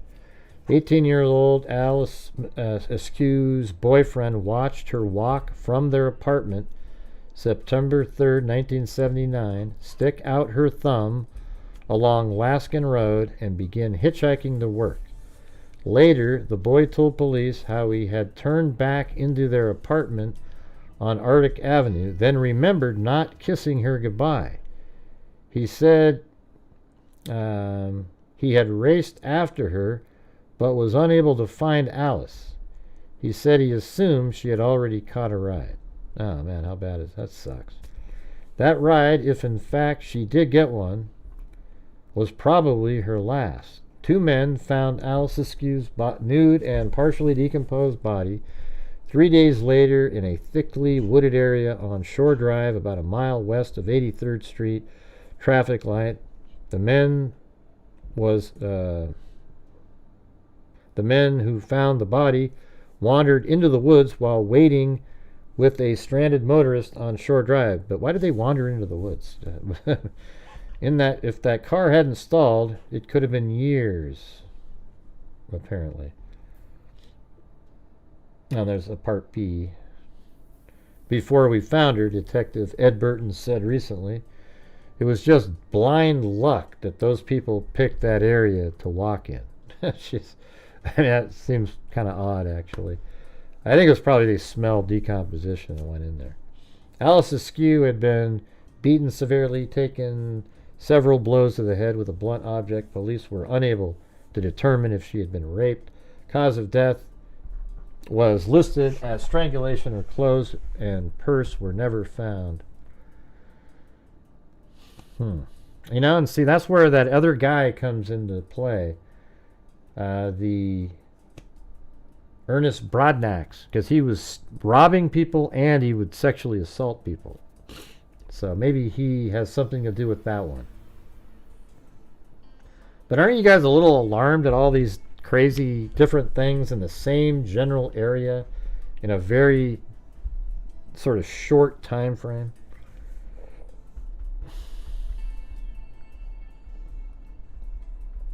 No, even though, you know, obviously the last one wasn't related. It's just strange. Let's see. So, oh yeah, and I got more articles on this. All right, so we did that one, and then there's one from 1982. I think that's the one we just did, and then this one from 1986. If it would open. There it is. Askew left her home on September 9th, 1979 to apply for a job. I thought it was to go to work. When she disappeared, her nude body was found in the woods next to the Fort Story bypass 1 mile west of 83rd Street traffic light. Police have said that Askew was known to be a frequent hitchhiker. That complicated the investigation because it was not known if she had gotten a ride with a passerby who then killed her. So I wonder if they suspect the boyfriend somehow, but why would he need to, you know.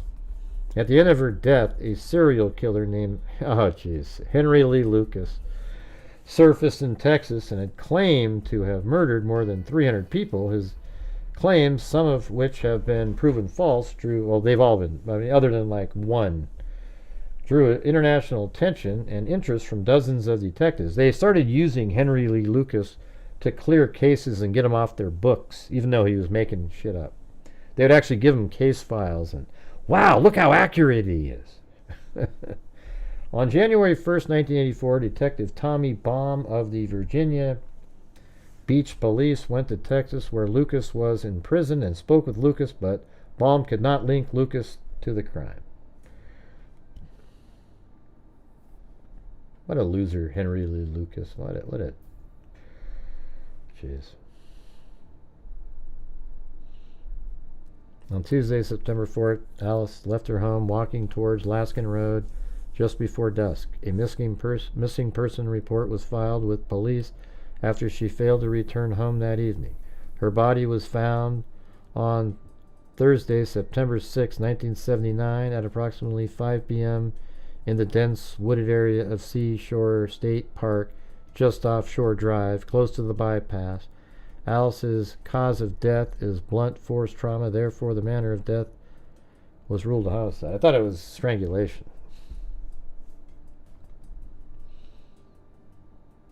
And down here they have like the detectives and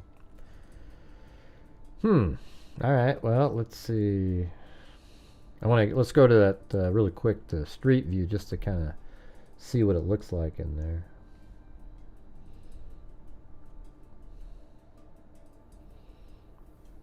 Oh yeah, that's some pretty. This time of year, it's not quite as thick. I bet you in the summer, it's just absolutely. You can barely see. I mean, maybe it's even on that other side. I don't know. It'd be interesting to see what side of the road she was on, because that would indicate where, he may have gone somewhere first if he's coming back this direction. But there you go. There you have it, you guys. That's going to be my. I mean, look at this, by the way. So that whole night right there, it was dense, but we only made it to there. We still got all these other ones, ding, ding, ding, coming down, and that goes to, all the way to 1990, but up to here it's 86, so that means after askew it's 79, 80, 80, 83, 85, 85, 86, and then 90 is the biggest gap there.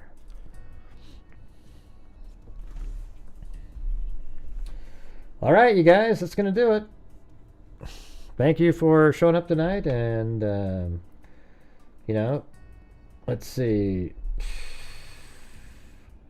We actually made the goal regardless, So I appreciate everybody's support out there. Very cool.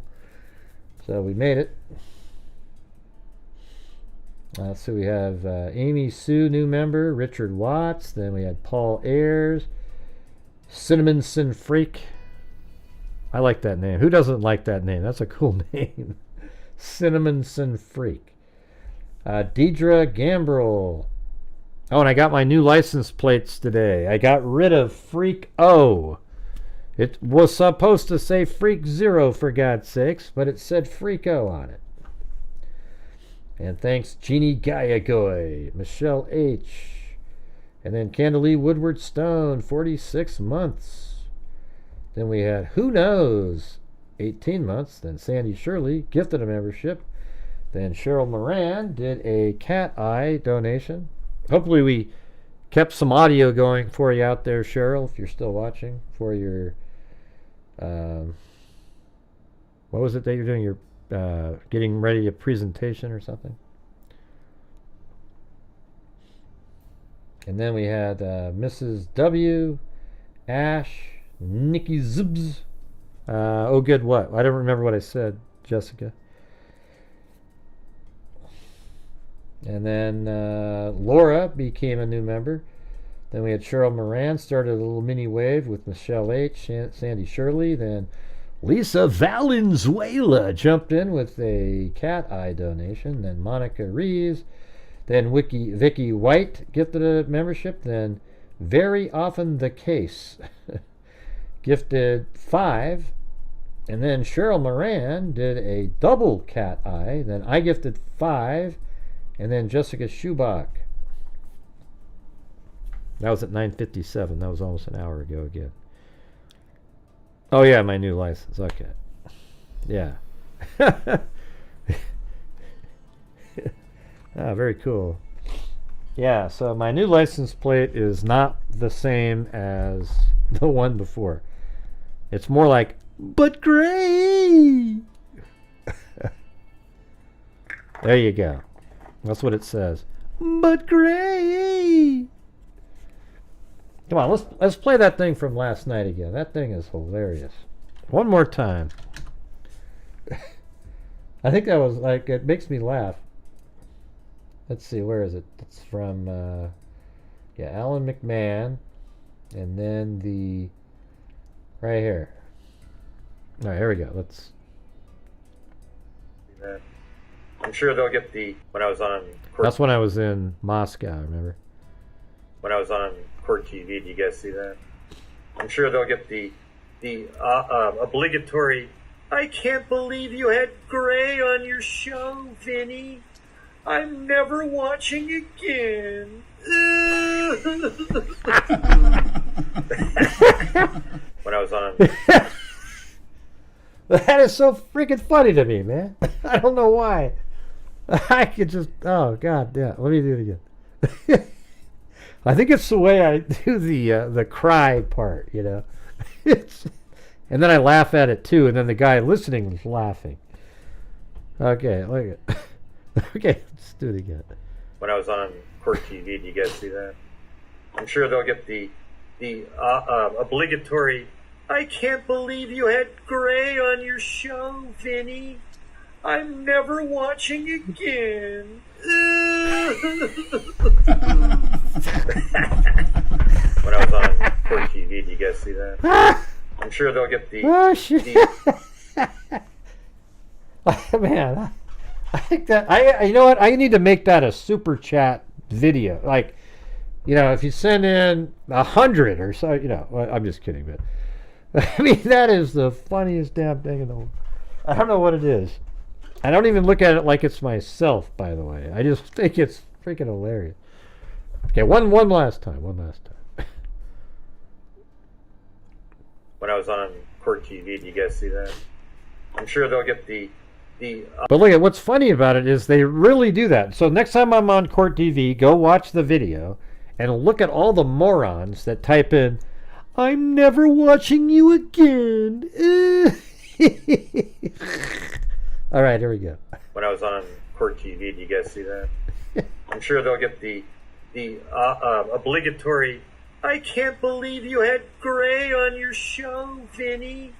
I'm never watching again. When I was on. See, what's cool? Like, what's cool is the guy recorded it and he laughed as himself in the background.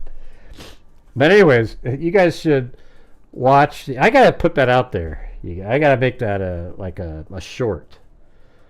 You know, because it's just real. It's totally true, man. It's just absolute garbage. But anyways. Oh yeah, it's crazy, right? That's all they ever say. Everybody underneath not everybody, but like all the trolls come from a specific place to say the same things over and over and over again. It's hilarious. I mean, it's at the point where it's just so predictable, it's funny. You know?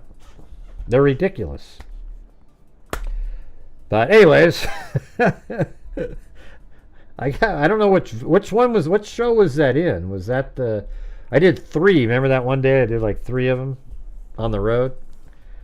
So I don't know which one it is. It'd be cool to grab the original version somewhere. Maybe I could just do a search in the so that's a good way. If you remember what somebody said, you go to the transcript and then you go to the top and you scroll down the entire transcript to load it up into Google basically, and then you search for a word and then it shows it up. So I could probably say, I'll never watch you again, you know, I'll never watch you again or whatever, and I could find the exact spot in one of those 3 shows. All right. But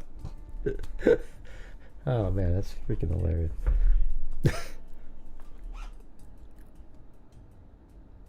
What do you mean? They definitely were on Court TV too. I don't know what that means. Yeah, I'm just saying in the comments, every time I'm on there, in the comments when they put my segment out as a video, they show up all the time. And it doesn't matter where I go, they always make sure that their presence is available and they'll say something incredibly rude right after I show up.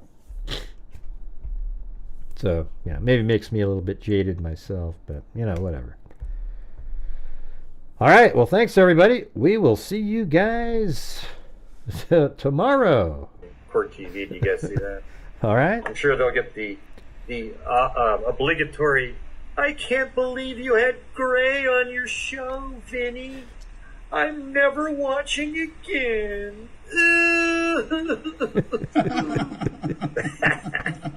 When I was on Court TV, did you guys see that? Yeah, I've been doing this true crime thing for quite a while now. And during this whole time, I have not seen one person that is a crime dissector, plug rejector. I'm a certified human lie detector. Gonna get ya on a stretcher if you try and play me like an old projector. Crime sector is my nectar. Professor Gregor's gonna give another lecture. Crime collector, freak connector, and I'm always gonna be a pup protector. Oh, good. Reflector, interceptor, and I'm meaner than a spectre with a vector on his pector. With all respect, y'all, just remember I've a temper fucking check ya. I have no agenda, I'm no pretender, and I'll serve it to you straight without the blender. And in the end, I'm gonna send ya on a mission to reveal the true offender. It must have been either the second or third so show, get right? Back to work. All right, everybody. Because when I did the first show, I wasn't on Court TV. Remember, I was trying to stream at the same time, and then I stopped that. So it's got to be on show number 2 or 3 that night. So good. Hey, we've already narrowed it down. All right. Well, thanks, everybody. I really appreciate, it feels nice getting to a goal on a night where we were talking about something other than the Koberger case. You know? So thank you guys. Very cool. It gives me hope. Yeah, it gives me hope. All right. Thanks, everybody. See you tomorrow. And as I always say, until next time. All right. Be safe. Be safe out there.